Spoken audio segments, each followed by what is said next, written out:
ఎందుకు ఈ అసలు మళ్ళీ రిలీజ్ చేద్దాం అనుకున్నారు? 20 ఏళ్ళు అయిన ఆ సినిమాది ఇవాళకి కూడా మాకు రికగ్నైజేషన్. ఆ సినిమా పేరు వచ్చింది, అంత క్రేజ్ ఉందంటే అది because of director and hero అండి. ఫైనాన్షియల్ గా మేము రూపాయి కూడా లాస్ అవ్వాలి. అక్కడ పార్ట్ 2 అని వచ్చే అవకాశం ఇప్పుడున్న పరిస్థితుల్లో చేస్తే కూడా బాగుంటుంది డెఫినెట్ గా. ఇంకా పెద్ద సినిమాగా చేయాలి. నెంబర్ 1. నెంబర్ 2, డైరెక్టర్ డేట్లు కావాలి, హీరో డేట్లు కావాలి.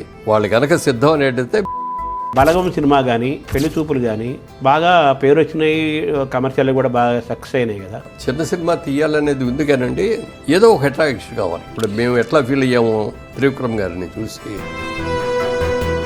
ఈ నాదర్ పాత్ర శోభన్ బాబు వేయాల్సిందా? శోభన్ బాబు అని గుర్తు రాగానే ఎవరికైనా ఒక ట్రిమ్గా ఉండే హీరో గుర్తు రావాలి తప్ప అనారోగ్యంతో ఈ క్యారెక్టర్ వేయాలని నేను అనుకోలేదు. అది మీరైతే బాగుంటుందండి అని కనుక డైరెక్టర్ అని అడిగితే డెఫినెట్గా చేసి ఉండేవాడు. మిమ్మల్ని గ్రే హెయిర్లో జనం కొంతకాలం గుర్తుపట్టలేదేమో. ఇప్పటికీ కొంతమంది అంటూ ఉంటారండి, మళ్ళీ మీరు రంగేసుకోండి సార్, మళ్ళీ హీరోగా ఉంటారు. టీటీడీ చైర్మన్ కావాలనేది, సామిక సేవ అందించాలనేది ఒక పెద్ద కోరిక. అది వెంకటేశ్వర స్వామికే తెలియాలి. అది ఉంది కదా మీకు మనసులో ఉంది, కానీ అది అవుద్ది అనేది. ఇప్పుడు రాజకీయాలు వదిలేసినట్టేనా? మీ ఆరోగ్య రహస్యం ఏంటి?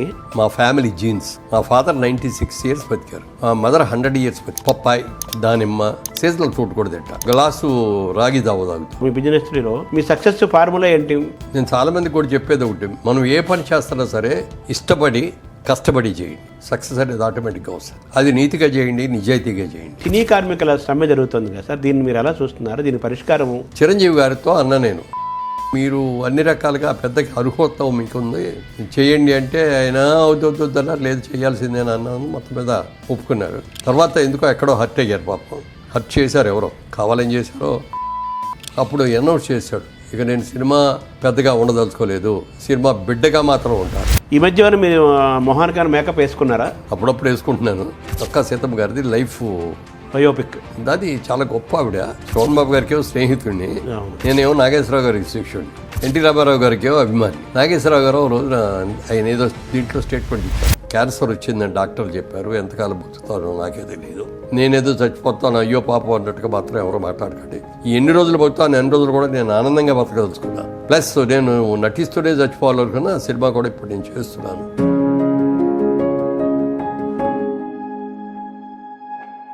నమస్కారం. మనతో పాటు మురళీమోహన్ గారు ఉన్నారు. తెలుగువాడ ప్రపంచంలో ఎక్కడున్నా ఏమాత్రం పరిచయం చేయాల్సిన అవసరం లేని వ్యక్తి. 50 ఏళ్ళు పైన వారి సినిమా ప్రస్థానం. జైభేరి నిర్మాతగా అద్భుతమైన సినిమాలు తీశారు. జైభేరి రియల్ ఎస్టేట్ సంస్థ కూడా చాలా మంచి పేరు తెచ్చుకుంది. ఒక మోడల్గా ఈరోజు రియల్ ఎస్టేట్ రంగానికి ఉందని చెప్పచ్చు ఆ సంస్థ. అతడు సినిమాను రేపు 9వ తారీఖు రిలీజ్ చేస్తున్నారు. 20 ఏళ్ల తర్వాత మళ్ళీ మేకప్ వేసుకుని సినిమాలు కూడా చేయబోతున్నారు. వీటన్నింటి దృష్టిలో పెట్టుకొని ఒకసారి మురళీమోహన్ గారితో సినిమా ప్రస్థానము, వారి ఆరోగ్య రహస్యాలు, విషయాలన్నీ తెలుసుకునే ప్రయత్నం చేద్దాం. నమస్కారం. అతడు 20 ఏళ్ళు పూర్తయింది. ఎందుకు ఈ అతడు మళ్ళీ రిలీజ్ చేద్దాం అనుకున్నారు? అంటే ఇప్పుడున్న యంగర్ జనరేషన్కి హూ ఈజ్ మురళీమోహన్ అంటే ఎవరికి తెలియదు. వాళ్ళ పెద్దవాళ్ళు చెప్పి మురళీమోహన్ పెద్ద యాక్టరు, పెద్ద ప్రొడ్యూసరు అది చెప్తా అంటే ఆహా అంటారు. కానీ మా సినిమాలు కూడా చూసి ఉంటారు. ఎవరు అతని సినిమా చూసావా అని అడిగేవారు. వాళ్ళే చూశాను అన్నాడు. ఈయనే ప్రొడ్యూసర్ అని చెప్తా అంటే అవునా అని చాలా ఆశ్చర్యపోతూ అంట. అంటే 20 ఏళ్ళు అయిన ఆ సినిమాది ఇవాళకి కూడా మాకు రికగ్నైజేషన్. ఆ సినిమా ఇప్పుడు అక్కడికి వెళ్ళి, ఇప్పుడు జనరేషన్ నేను యాక్టర్ని అంటే పెద్ద యాక్టర్ని హీరోని అంటే తెలియదు కదా వాళ్ళకి. అందుకని అది ఇంత పేరు తెచ్చిపెట్టింది. మా సినిమాలు మేము తీసిన 25 సినిమాల్లో కాస్ట్లీయెస్ట్ ఫిల్మ్, పెద్ద బడ్జెట్తో తీసాం. అంటే ఇక ఫ్రీ హ్యాండ్ ఇచ్చేసాం డైరెక్టర్ గారికి. మంచి సినిమా, కథ ఎంత బాగా చెప్పాడంటే ఆయన ఇక్కడే కూర్చున్నాడు. మీరు కూర్చున్నట్టే ఇక్కడ కూర్చున్నాడు, నేను ఇక్కడ కూర్చొని నేను మా బ్రదర్ కూర్చొని విన్నాం. ఎవరు డిస్టర్బ్ చేయకూడదండి, ఒక 3 hours ఎవరిని రానివ్వకండి అన్నాడు. ఫోన్ స్విచ్ ఆఫ్ చేసాం, వాళ్ళకి చెప్పేసాం ఎవరిని రానివ్వకపో అని. 3 hours నాన్ స్టాప్గా చెప్పాడు కదా, సీన్ బై సీన్ చెప్పాడు. అంటే మా కళ్ళకి అది సినిమాలకు కనపడింది. సినిమా చూపించేశారు. సినిమా ఎలా ఉందండి అన్నాడు. చాలా చాలా చాలా బాగుందండి అని చెప్పి నాకు ఒక చిన్న ఇది ఉందండి అన్నయ్య. ఏంటన్నాడు అంటే, ఆ రోజులు మేము సినిమాలు చేసే రోజుల్లో హీరోలు చేసే రోజు హీరో అంటే శ్రీరామచంద్రుడు, నీతికి నిమ్మదికి మారుపేరు, ఇట్లా ఉండేది. ఈ కథలోకి వచ్చేది చూసినప్పటికీ హీరో కొంచెం నెగిటివ్ పాయింట్లో కనిపిస్తాడు మనకి. అదొక్కటి కొంచెం అనిపించిందండి అన్న. అంటే మురళీమోహన్ గారు మీ రోజుల్లో అన్నీ ఆ సినిమాలే కాదని కాదు, కానీ ఇవాళ రోజున ఒక నెగిటివ్లో ఉన్న క్యారెక్టర్ పాజిటివ్ అయ్యి అట్లా హీరో అయ్యాడని చూపించడం అనేది ఇప్పుడున్న స్టైల్ కానీ పద్ధతి కానీ అన్నగానే మా బ్రదర్ పక్కన కూడా ఈ రీసెంట్గా వస్తున్న ఇంగ్లీష్ ఫిలిమ్స్ కూడా అన్నీ అట్లాగే ఉన్నాయి అన్నయ్య, బాగుంది, అదేం ఆ నెగిటివ్ ఏమనిపించదు అన్నాడు. ప్రొసీడ్ అవ్వండి సార్. ఈ సినిమాకి అంటే ఆయన డైరెక్టర్గా చేద్దామన్న ఆలోచన మొట్టమొదటి మాకే వచ్చింది. మాటలను స్క్రీన్ ప్లే ఇవన్నీ రాసేవారు, మంచి హిట్స్ వచ్చినాయి. అవన్నీ మేము చూసి ప్రతి సినిమా చూసి కూడా భలే ఉంది. డైలాగ్ ఎస్పెషల్లీ ఎంత బాగా రాస్తాడు అని అనుకొని నేను మా బ్రదర్ కూర్చొని మాట్లాడుకున్నప్పుడు మంచి సబ్జెక్ట్ ఏమైనా ఉందో అడుగుదాం ఆయన్ని.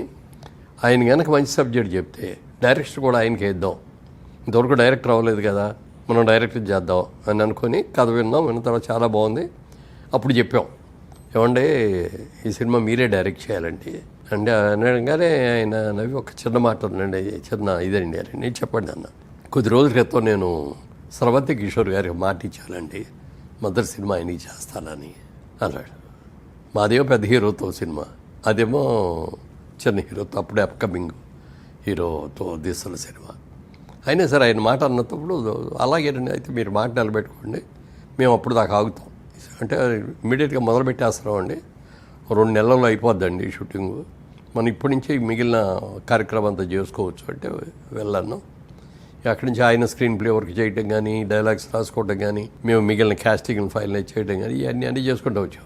అప్పుడు ఒకటే చెప్పాను ఆయనకి, సార్ మా ఇన్వాల్వ్మెంటు నా మాత్రంగానే ఉంటుంది, ఎందుకనంటే మీరు ఒక స్టైల్ న్యూ టైప్ ఆఫ్ సినిమాని మీరు తీస్తున్నారు. ఇప్పుడు దాకా మేము తీసిన సినిమాలు వేరు, ఇప్పుడు మీరు తీయబోతున్న సినిమా వేరు. అందుకని ఈ సినిమా బాధ్యత మొత్తంగా మీకే అప్పచెప్తారు, మీరే చేయండి, మీకు ఏం కావాలంటే తీసుకోండి, ఎంత డబ్బులు కావాలంటే అంత తీసుకోండి అని చెప్పి ఫ్రీ హ్యాండ్ ఇచ్చాం. అలాగే ఆయన తీసుకొని చాలా బాగా చేశారు. ఇప్పటికీ కూడా దానికి అంత పేరు వచ్చింది, అంత క్రేజ్ ఉందంటే అది because of director and hero అండి, వాళ్ళిద్దరే. మీకు ఆర్థికంగా కూడా తృప్తినిచ్చినట్టు చెప్పచ్చా సినిమా? ఆర్థికంగా అనుకున్నంత రాలేదు కానండి, పేరు ప్రఖ్యాతులు మాత్రం అద్భుతంగా వచ్చినాయి. టీవీలో అతడు ఆడినంతగా ఏ సినిమా ఆడి ఉండదు ఇప్పటికి కూడా చెప్పాలంటే. ఇప్పుడు కూడా అప్పుడు మా టీవీలో ప్రతి ఎవ్రీ సాటర్డే సండే ఇచ్చేవారు. దానికోసం ఇల్లు కట్టాం ఒకటి, మెయిన్ సెట్టు ఆ సైట్ ఉంటే ఆ సైట్లో చాలా పక్కడ్బందీగా బ్రహ్మాండమైన ఇల్లు కట్టాం, చాలా పెద్దది. అది అందరూ షూటింగ్లకి అడుగుతా అంటే మా షూటింగ్ అయ్యేవరకు ఇవ్వండి, మా షూటింగ్ అయ్యాక ఇస్తామండి అని చెప్పి ఇన్ కార్డు ఇచ్చాం. దానికి చాలా బిజీగా ఉండేది. మాకు ఆ సెట్ మీద రానివ్వండి, లేకపోతే రైట్స్ మీద రానివ్వండి, థియేట్రికల్ రిలీజ్ కంటే కూడా అవన్నీ కూడా వచ్చి ఫైనాన్షియల్గా మేమేమి రూపాయి కూడా లాస్ అవ్వాలి, కానీ పేరు మాత్రం బ్రహ్మాండమైన పేరు వచ్చింది. ఇప్పుడు వచ్చిన యంగర్ జనరేషన్ ఇవాళకి కూడా వాళ్ళు టీవీలోనూ ఎక్కడో చూశారు, వీళ్ళందరూ కూడా యంగర్ జనరేషన్ కూడా సినిమాలో చిన్న స్క్రీన్ మీద చూశారు, స్మాల్ స్క్రీన్ మీద తీశారు తప్ప బిగ్ స్క్రీన్ మీద వాళ్ళు ఎవరు చూడాల.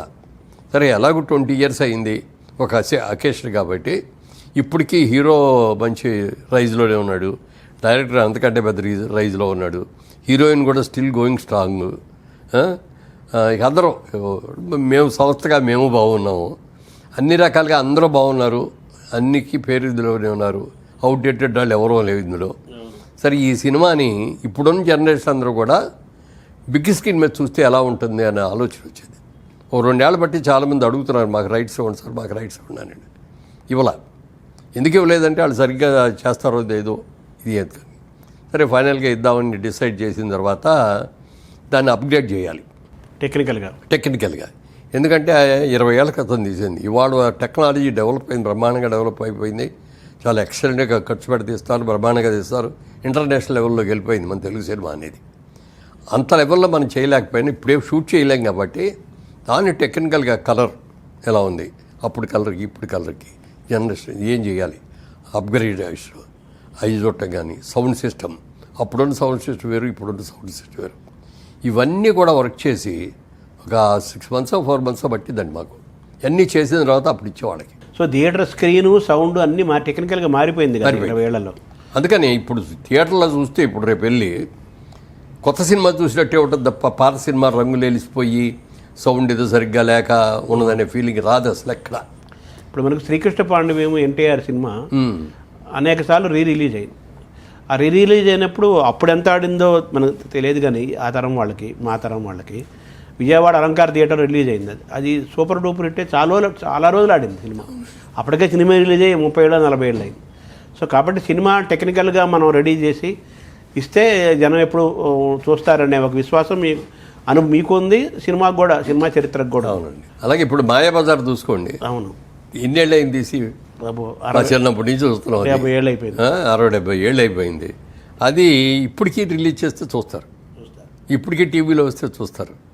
దాన్ని కలర్లో చూపిస్తే ఎలా ఉంటుంది అనే ఆలోచన వాళ్ళకి రావటం, దాన్ని కలర్లో చేసి రిలీజ్ చేశారు. మళ్ళీ ఒక కొత్త సినిమా లాగా రిలీజ్ చేశారు. అంత సక్సెస్ అయింది అది కూడా. అందుకని మంచి సినిమా అనేది టెక్నికల్గా ఎలా ఉన్నా కూడా చూస్తారు. బట్ టెక్నికల్గా కూడా మనం అప్గ్రేడ్ చేయగలిగిన వరకు చేసామనుకోండి ఇంకా బాగా చూస్తారు. వాళ్ళు కంఫర్ట్గా ఉండాలి, కంఫర్ట్గా ఉండాలి. బా ఇదేంట్రా పాత సినిమా చూస్తాం అనే ఫీలింగ్ రాకూడదు.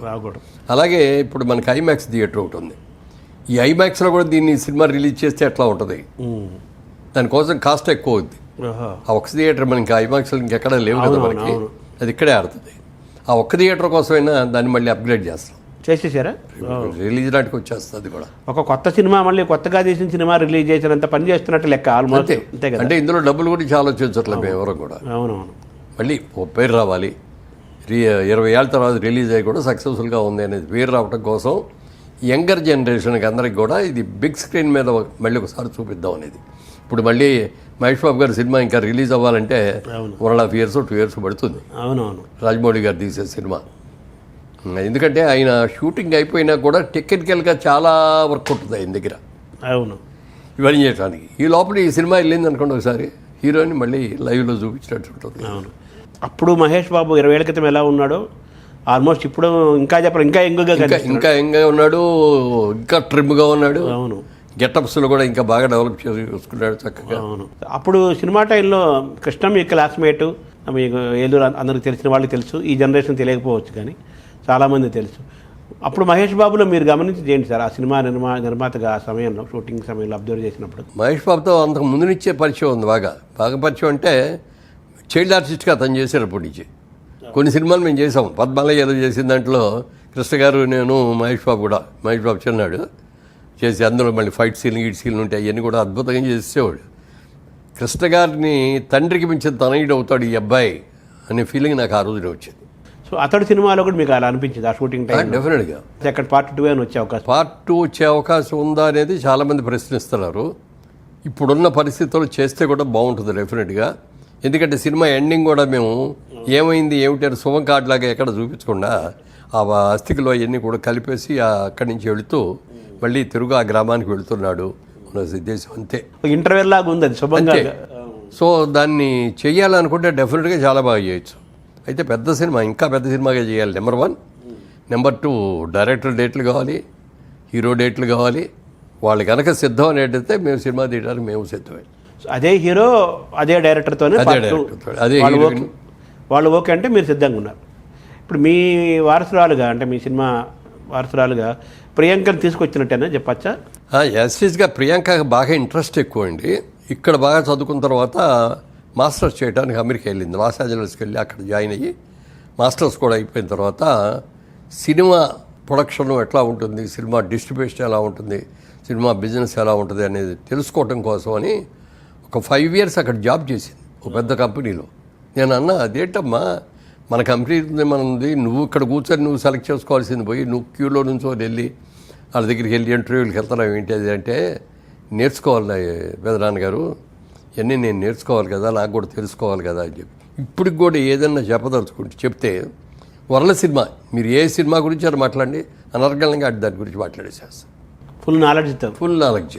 సో ఇప్పుడు మీకు వారసత్వం అని చెప్పాలా కదా మరి. అతడు వారసత్వం, అదే వారసత్వం. అంటే అతడు పార్ట్ 2 గా తీస్తే ఆ అమ్మాయి ఇదిలో నడుస్తుంది. అంతే కదా మరి, అంతే కదా. బాధ్యత వాళ్ళకి అప్పచెప్తాం. మా బ్రదర్ కిషోర్ గారు అమ్మాయి ఏమో ప్రియాంక, అవును. అలాగే మా బాబు కూతురేమో రాగా, ఇప్పుడు కిరవాణి గారి, అవును, మన పెళ్ళి అయింది కదా. సో యంగ్స్టర్స్ వాళ్ళిద్దరూ ఉన్నారు కాబట్టి వాళ్ళిద్దరికి అప్పచెప్పేస్తాం. సో ఇద్దరు మీ వారసులుగా మళ్ళీ జైబీఆర్ మోగిస్తడానికి సిద్ధమవుతున్నారు. తర్వాత మీరు కూడా జైబీఆర్ ద్వారా ఒక మంచి సినిమా, మీరు మొదటి నుంచి కూడా దాసరి గారి శిష్యులు, మీరు ఆ స్కూల్ నుంచి వచ్చిన వాళ్ళు. దాసరి గారు ఎప్పుడు ఒకటే మాట అంటారు, కథే హీరో అంటుంటారు కదా. సో మీ సినిమాలన్నీ కథాత్మకమైన సినిమాలే కదా. అటువంటి సినిమాలు తీయాలని కూడా మీరు చాలాసార్లు అన్నారు. మీరు అదేమన్నా, అది కూడా వచ్చే అవకాశం ఉంది? అంటే వచ్చే అవకాశం అయితే ఉందండి. ఇప్పుడు ఏం చేయాలి అంటే సిస్టమ్ అంతా మారిపోయింది. మేము ఇంకా ఓల్డ్ సిస్టంలోనే ఉన్నాం. కథలు చెప్పడానికని వస్తున్నారు, వింటున్నాం కూడా. వాళ్ళు నాకంటే పాత రోజులు ఈ కథలు చెప్తున్నారు. ఓహో. ఈ మోడర్న్ స్టోరీలు లేకపోతే మోడర్న్ టెక్నాలజీ దీనికి సంబంధించిన పట్ల వాళ్ళు చెప్పే కథలు వింటా ఎందుకురా బాబు ఇంత టైం వేస్ట్ చేస్తాం అనిపిస్తుంది. ఎదురుకుండా కూర్చొని మనిషి కథ చెప్తున్నాడు అనుకోండి, మనం కళ్ళు ఆర్పకుండా అలాగే చూస్తూ కూర్చోవాలి. కథ బాగుంటే అట్లాగే ఉంటుంది, హుషారుగా ఉంటుంది. కథ బాగుంటే ఇట్లా నిద్ర వస్తూ ఉంటుంది. మీ త్రివిక్రమ ఆపేయండి కథ చాలండి బాగాలేదు అని అనలేవు, బాగుండదు కదా, బాగుండదు. అంటే త్రివిక్రమ శ్రీనివాస్ మీకు అతను సినిమా చెప్పినప్పుడు 3 గంటల సినిమా చూపించినట్టుగా చెప్పేవాడు కావాలి. 3 గంటలు చెప్పినా చెప్పకపోయినా సబ్జెక్ట్లో ఇది కొత్తదనం ఉండాలి కదా. అందరూ నా సినిమా సూపర్ హిట్ అవుద్దని సినిమా తీస్తే అంటాడు.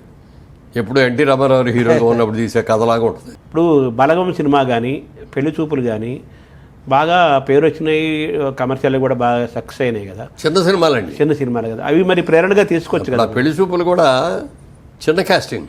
అవును, వాళ్ళు పెద్ద హీరోలు అయిపోయారు. నేషనల్ అవార్డు హీరో కానీ హీరోయిన్ కానీ అందరూ కూడా అలా అంటున్నా సార్. అలా మీరు అది ఆ మార్కెట్ లేదని చెప్పడానికి లేదు, మార్కెట్ ఉంది కదా. చిన్న సినిమా తీయాలనేది ఉంది కానండి, ఏదో ఒక అట్రాక్షన్ కావాలి. లేకపోతే ఇదిగో ఇతను చిరునాడు మన ఛాన్స్ ఇస్తే ఇప్పుడు మేము ఎట్లా ఫీల్ అయ్యామో త్రివిక్రమ్ గారిని చూసి అలా ఫీల్ అవ్వాలి. అలాగే దాసర్ గారి దగ్గర సినిమాలు చేసినప్పుడు నేను రాజాచంద్ర అని ఒక అసిస్టెంట్ డైరెక్టర్ ఉండేవాడు. అవును, అతను డైలాగ్ అయినా బాగా చెప్పించేవాడు. దాసర్ గారు చెప్పి అతను బాధ్యత అతనికి అప్పచెప్పారు.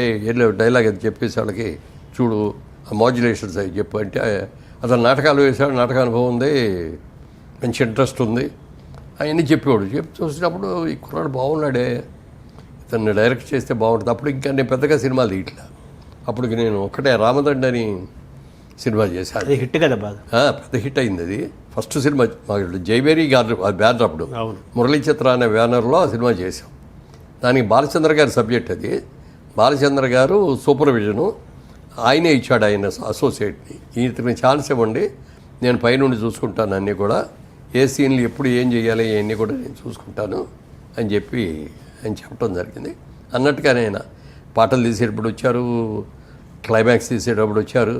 రోజు ఆయన బయలుదేరే ముందు డైరెక్టర్ మా సెట్లోకి వచ్చే లోపల ఇవాళ ఏం సీన్లు తీస్తారని చూసి షార్ట్ డివిజన్ కూడా ఏం చేసి. ఈ సినిమాలు ఎక్కువ ఆయన రాజాచంద్ర డైరెక్ట్ చేశారు కదా. అదే చెప్తున్నా. అప్పుడు ఆ ఒక్క సినిమాయే తప్ప ఇంకో సినిమా తీయలా. ఇక సినిమాలు తీద్దాం, మొదటి సినిమా తీసాం బాగానే ఉంది అనుకున్న టైంలో ఇతను గుర్తుకొచ్చాడు రాజాచంద్ర. అప్పటికి విజయబాబు రెడ్డి గారి మంచి రైజ్లో ఉన్నాడు, బాగా తీస్తున్నాడు సినిమాలు. వెళ్ళే ఒక రోజు ఆయన దగ్గరికి, మీ ఇద్దరం ఒకరి నుంచి వచ్చాం, బాగా ఒకే రూమ్లో ఉండి చదువుకున్నాం. మాకంటే సీనియర్ ఆయన బిఏ చదువుతూ ఉన్నప్పుడు మేము ఇంటర్మీడియట్ చదువుతూ ఉండేవాళ్ళం. కాకపోతే మేము నేను ముఖర్జీ గారు అని ఆయన సమతా ఆర్ట్స్, మేము ముగ్గురు ఒకే రూమ్లో ఉండేవాళ్ళం అనమాట. అట్లా బాగా క్లోజ్ కూడా. ఆయన దగ్గరికి వెళ్ళి చెప్పారు, ఇట్లా దాసర్ గారి దగ్గర ఒక కుర్రాడు ఉన్నాడంటే చాలా అతనికి ఛాన్స్ ఇస్తే చాలా మంచి డైరెక్టర్ అవుతాడు, అది ఇది అన్న. అంటే రేపు రామా నువ్వు తీసుకురాన్నాడు. నేనే తీసుకొని వెళ్ళి చెప్పగానే ఇతను అయితే నాకు తెలుసు కదా, చూశాను చాలా సెట్లో కూడా చూశాను, బాగా చేస్తాడు అని సబ్జెక్ట్ అది కూడా ఆయనే ఇచ్చాడు. దాన్ని స్క్రీన్ ప్లే చేసి బొమ్మరిల్లు ఎంత పెద్ద హిట్ అయిందో మీకు తెలుసు. బ్లాక్ అండ్ వైట్లో తీసాను బొమ్మరిల్లు. అప్పుడు 3.5 లక్షలు 4 లక్షలు అయ్యి ఉంటుంది అది దాని బడ్జెట్. పెద్ద హిట్ అయింది. సో అలా నేపథ్యం ఉంది కాబట్టి మళ్ళీ అది అయిన తర్వాత నెక్స్ట్ మనం జైబేరి అనేది అప్పుడు వచ్చేది మాకు. గిరిబాబు గారిది కదా, గిరిబాబు గారిది. అది గిరిబాబు గారి దగ్గర 2 సినిమాలు అయింది జైబేరి రాళ్ళు. తర్వాత ఇంకో సినిమా తీసేటప్పుడు నేను హీరో. దాంట్లో వెళ్ళి చూస్తే క్లాప్ బోర్డు మీద మాధవి చిత్ర అని ఉంది. ఇదేంటయ్యా జైబేరి కదా నీ సంస్థ మాధవి చిత్ర అని పెట్టామంటే నేను మా అమ్మాయి పేరు పెట్టుకున్నాను అన్నాడు. మరి జైబేరి ఏం చేస్తావు అన్నాడు. ఏం లేదు దీని మీదే తీస్తాను. అయితే జైబేరి నాకు ఇచ్చి, నాకు జైబేరి అంటే ఇష్టం, ఒక మంచి గుడ్ సైన్ అది. జైబేరి మోగించింది అంటే విజయ మూవీస్ లాగా జైబేరి. ఇదివరకు రాజులందరూ కూడా యుద్ధానికి వెళ్ళేటప్పుడు జైబేరి మోగించేవారు, యుద్ధంలో విజయం వచ్చిన తర్వాత కూడా జైబేరి మోగించేవారు, జయశబ్దం కాబట్టి. అలాగే ఇప్పుడు ఇవాళ పేపర్స్లో చూస్తే క్రికెట్ మ్యాచ్ అవ్వగానే మన వాళ్ళు జైబేరి మోగించారు అని చెప్పి ఈనాడు ప్రత్యేకంగా వస్తుంది, అట్లా హెడ్డింగ్ పెట్టేస్తారు. సో అలాగా మళ్ళీ మీరు సినిమా చిన్న సినిమా కథలు తీసుకొని ఒక ప్రణాళిక నడుస్తుంది. అప్పుడు కథ చెప్తున్నాం ఇన్ని రాజేంద్ర గారిని. అంటే ఏయో రకరకాలు చెప్పాడు, ఏ చూసాము, ఏది నచ్చట్లేదు, ఇంకా ఏదైనా చూడండి అంటే ఓ రోజున అన్నాడు, ఏమండి విజయబాబు రెడ్డి గారు అప్పుడు ఆ రోజుల్లో విజయ అని ఒక బుక్ ఉండేది. ఆ బుక్లో వెనక పక్కన ఇంకో నవల, చిన్న నవల ఒకటి అటాచ్ చేసి 2 పిన్ చేసి అమ్మేవాడు. మార్కెట్. అలానే ఆ విజయ్లో ఒక కథ వచ్చిందండి, కామరాజు కథ. ఆ నవల పేరు అని చెప్పి కథ అవుట్లైన్ చెప్పండి అన్న. అవుట్లైన్ చెప్పాడు. చెప్పగానే బ్రహ్మాండంగా ఉంది కదా ఇది. ఆ నవల కూడా నాకు ఒకసారి నేను చదువుతాను, మీరు దీన్ని ఫుల్ ఫ్లెడ్జర్గా వర్క్ చేసి నాకు చెప్పండి, సినిమాగా ఎలా చేయాలి. మీరు నవలగా చెప్పారు, బాగుంది. మీరు చెప్పిన అవుట్లైన్ కూడా బాగుంది. కాబట్టి మీరు ఒక 10 రోజుల్లో మీరు వర్క్ చేసి నాకు ఫుల్ ఫ్లెడ్జర్గా సినిమాకి ఏమి క్యారెక్టర్ ఎలా ఉండాలి, ఏం చేయాలి చెప్పమంటే వచ్చి చెప్పాడు. బ్రహ్మాండంగా నచ్చేసింది. వెంటనే వెళ్ళామని జయసూద్ గారి దగ్గర కాల్ షీట్లు తీసుకున్నాం. అది బ్లాక్ అండ్ వైట్ సినిమా. అవును, పర్వాలబ్బాయి కూడా. అప్పటికే నాకు అది 100వ సినిమా. రాజ్యాచంద్రకేమో 2వ సినిమా. సో ఇప్పుడు మీరు అటువంటి వాళ్ళు దొరకట్లేదు అంటారా? దొరకట్లేదు, ఉంటారు బొళ్ళు మంది బ్రహ్మాండమైన తీసాను, నాకు దొరకట్లేదు. అదే టాలెంట్ అంటే మీ ఇద్దరు కలవాలి. ఇప్పుడు ఎవరన్నా గబుక్కున్నా నేను వచ్చి నాకు మంచి టాలెంట్ ఉందని నేను చెప్తే నువ్వు ఎలా నమ్ముతావు? అవును, ఎలా నమ్ముతావు అంటే నమ్మని కాదు, మనకు ఒక కాన్ఫిడెన్స్ రావాలి కదా అతని మీద. ఎలా చేస్తాడని ఒక అబ్జర్వేషన్ ఏదో తెలియకుండా ఏదో అతను చెప్పాడు కదా అని చెప్పి ఇచ్చేయలేము గబుక్కన. సరే, అతడు సినిమాకి వస్తే అతడు సినిమాలో ఈ నాదర్ పాత్ర శోభన్ బాబు వేయాల్సిందా? అవునండి. అతడి దగ్గరకు వచ్చినప్పటికీ కాస్టింగ్ డైరెక్టర్ గారు ఇచ్చారు కొన్ని. ఇచ్చేప్పుడు ఈ క్యారెక్టర్ అంటే ఒక మంచి క్యారెక్టర్ ఉంది, ఇది ఎవరితో చేయించాలో తెలియట్లేదు అన్నాడు. అన్నప్పుడు నేను అన్నా, ఏమంటే మీకు అభ్యంతరం లేకపోతే శోభన్ బాబు గారిని అడగనా అన్న. అడగండి, అమ్మో ఆయన చేస్తే గంతకంటే కావాల్సింది ఏంటన్నాడు త్రివిక్రమ గారు. సరే, వెంటనే నేను డైరెక్ట్గా అడగడానికి కొంచెం మొహాడుపడ్డాను. మొహాడుపడి మా మేకప్ మ్యాన్ రాబోని పిలిచి ఒక చెక్కు, బ్లాంక్ చెక్ మీద సంతకం పెట్టేసి ఇచ్చి, నువ్వు తీసుకొని వెళ్ళు మెడ్రాసు, వెళ్ళి ఆయనకి తీసుకెళ్ళివు. ఇట్లా ఒక మంచి క్యారెక్టర్ ఉంది, తాత క్యారెక్టరు, ఆయన చేస్తే బాగుంటుంది, రెమ్యూనరేషన్ ఆయన ఇష్టం, ఆయన ఎంత కావాలంటే ఎంత రాసుకోమను అని చెప్పి పంపించాను. పంపిస్తే ఆయన చూసి నవ్వి నాకు ఫోన్ చేశాడు. ఆయన అక్కడి నుంచి, మురళీమోహన్ గారు శోభన్ బాబు అని గుర్తు రాగానే ఎవరికైనా ఒక ట్రిమ్గా ఉండే హీరో గుర్తు రావాలి తప్ప తాత వేషాలు, నాన్న వేషాలు, హాస్పిటల్లో ఉండే కుంటాడి వేషమో లేకపోతే అనారోగ్యంతో ఈ క్యారెక్టర్ వేయాలని నేను అనుకోలేదు. ఈ సినిమా చాలు అనుకున్నా, హీరోగా చేశాను చాలు, అందుకని ఇక నేను ఫర్దర్గా అట్లాంటి క్యారెక్టర్ ఏం చేయదలుచుకోలేదు. మీరు ఇంత ఉత్సాహంగా అతనితో ఆయన మేము అప్పటికి ముగ్గురు మిత్రులని సినిమా చేసాం. చంద్రమోహన్, నేను, శోభన్ బాబు గారు ముగ్గురు. అది కూడా పెద్ద హిట్ అయింది. బొమ్మరిల్లు అయిన తర్వాత ఓ తండ్రి తీర్పు పెద్ద హిట్ అయింది. దాని పక్కన ఇది వచ్చి ఇది పెద్ద హిట్ అయింది. సో అలా ఆయన అందుకని వద్దన్నారు. అప్పుడు ఏం చేయాలి అనుకున్నప్పుడు డైరెక్టర్ గారు నాజర్తో చేద్దామండి అన్నాడు.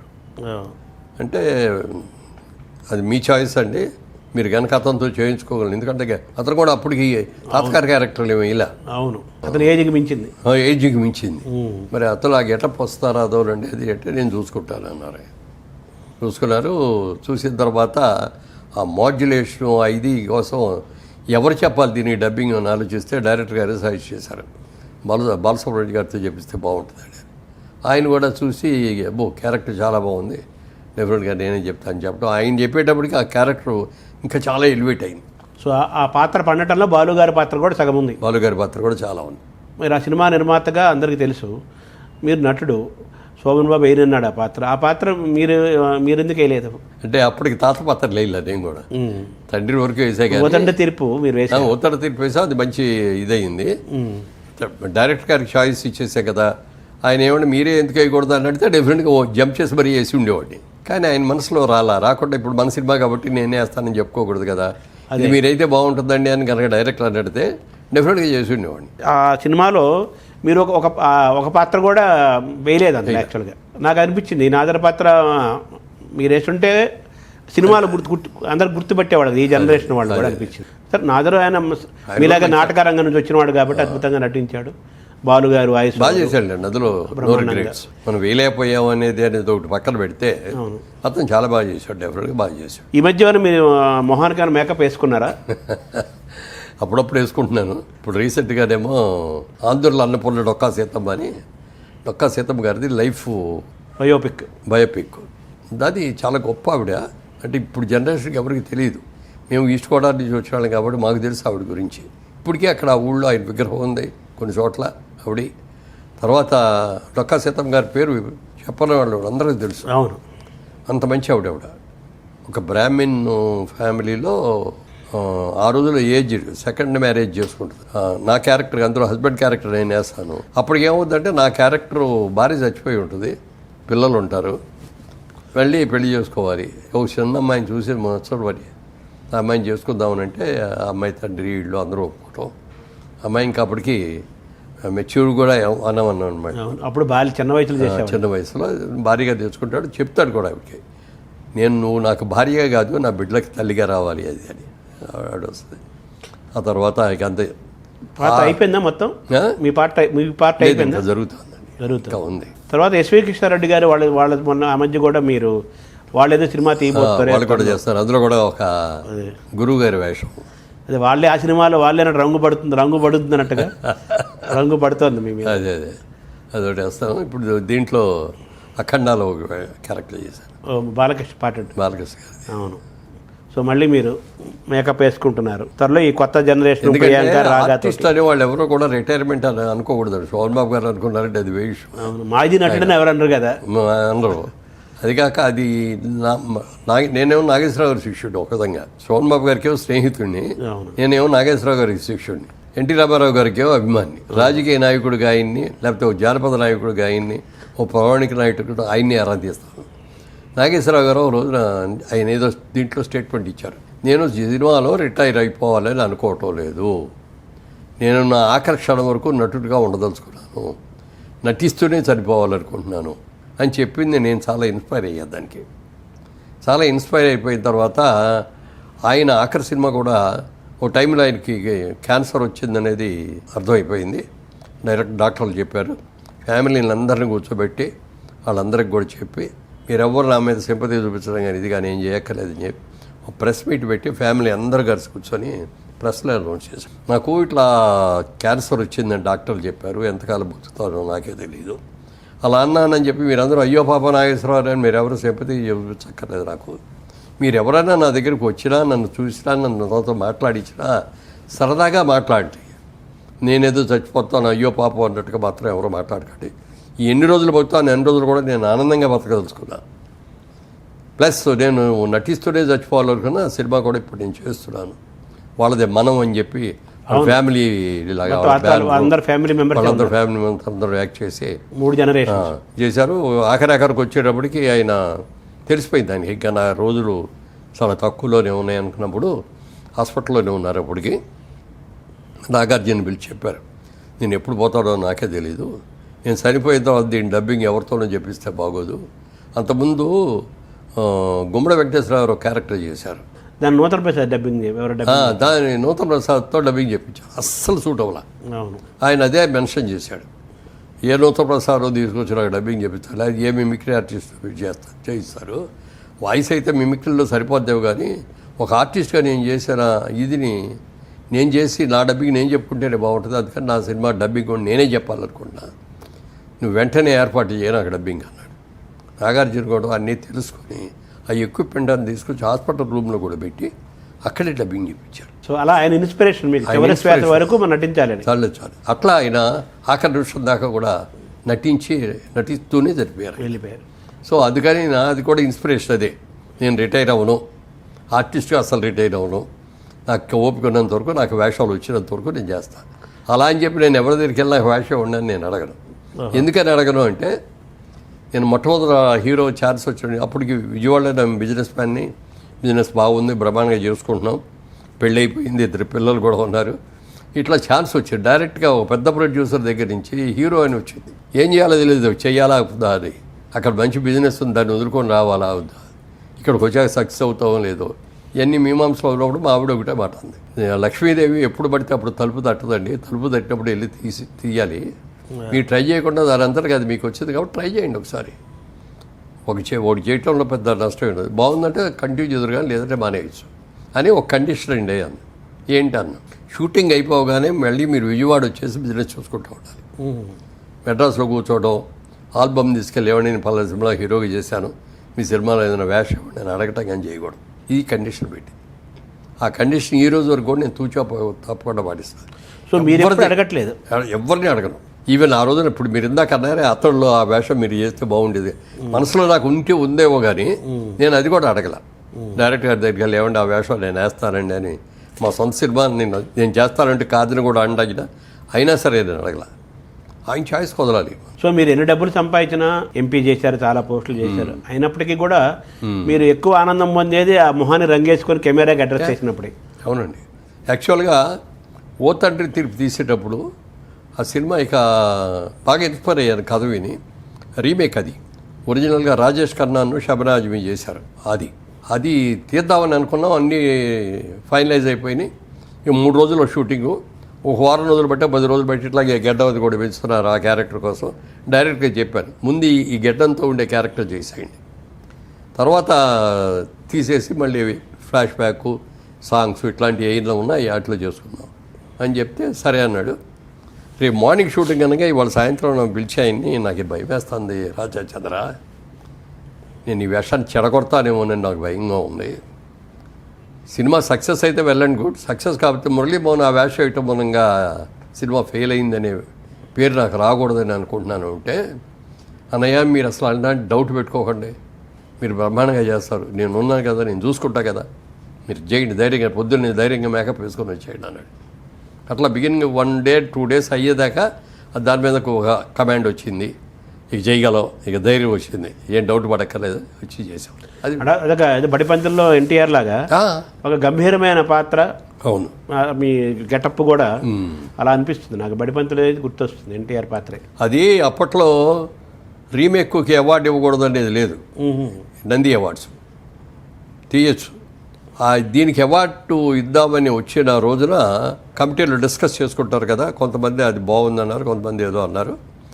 ఒక ఆయన ఎవరో అన్నాడంట, ఏమంటే మురళీమోహన్ అనగానే హీరోగా గుర్తొస్తుంది కానీ ఏదో ఫాదర్ లాగా అనిపించలేదు, ఏదో పేరు చిత్తకర్రాడికి వేషం వేసినట్టుగా ఉంటుందేమో అన్నాడు. ముసలి వేషం ముసలాడి వేయటం గొప్ప కాదు, యంగ్గా ఉన్నతను ముసలి వేషం వేసి మెప్పించడం అనేది గొప్ప. అందుకని దీంట్లో డౌట్ లేకుండా ఈ క్యారెక్టర్కే బెస్ట్ యాక్టర్ ఇవ్వాలి, బెస్ట్ పిక్చర్ అవార్డు వచ్చింది, బెస్ట్ యాక్టర్ అవార్డు వచ్చింది. అలా ఆ పాత్ర అలా వేయటం వల్ల అవార్డు వచ్చింది, గుర్తింపు వచ్చింది, అంతే కదా. వచ్చింది, డబ్బులు కూడా బాగా వచ్చాయి, డబ్బులు కూడా చాలా బాగా ఆడింది. ఆ గడ్డం గురించి గుర్తు చేశారు. ఈ మధ్య మేము క్లీన్ షేవ్తో కనిపించారు మొన్న ఈ ఏదో మీటింగ్లో. ఏంటి సార్ ఆ రహస్యము? అది ఇందాక చెప్పే కదా, డొక్కా సీతమ్మ సినిమా చేస్తారు, అందులో ఆ హస్బెండ్ క్యారెక్టర్ అనేసి లేటర్ పార్ట్ అంతా ఇట్లా గడ్డం ఇది ఉండి ఇట్లాగే కొంచెం జిప్పుడు జుట్లాగా ఉండేది, అట్లా ఉంటుంది. దాంట్లో కొంచెం ఈ ఓల్డ్లో కొంచెం యంగ్ ఉంటుంది, అది చేసేటప్పుడు కొంచెం నీట్గా ఉండాలన్నమాట. అప్పుడు అందుకనే గడ్డం అయిన తీసేసి ఆ గెటప్లో చేసాం. అది సో ఇంకా పాత్ర ఉంది కాబట్టి మళ్ళీ క్లీన్ షేవ్ ఉన్నప్పుడు క్లీన్ షేవ్ చేస్తూ ఉండాలి. అదే చెప్పాడు డైరెక్టర్కి, ఏమండి వాళ్ళది క్లీన్ షేవ్ చేసిన తర్వాత రేపు పొద్దున మళ్ళీ ఈ గెటప్ రావాలంటే రాదండి, మళ్ళీ 15 రోజులు నాకు గ్యాప్ ఇస్తేనే మళ్ళీ ఇది వస్తుంది అని.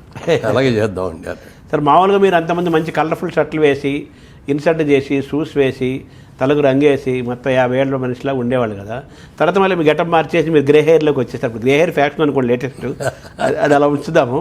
ఈ ఫ్యాషన్కి ముందు నుంచి ఎందుకు మీరు గ్రే హెయిర్లోకి వచ్చేసారు? గడ్డం పెంచడం సినిమాల్లో ఉన్నప్పుడు నన్ను ఎవరో ముసలాడని అనుకోరు, అంటే ఇప్పుడు అనుకుంటారు, అది వేరే విషయం. కానీ ఆ రోజులు యంగ్ కింద నేను రిటైర్మెంట్ కూడా నాకు నేనే అనౌన్స్ చేసుకున్నాను.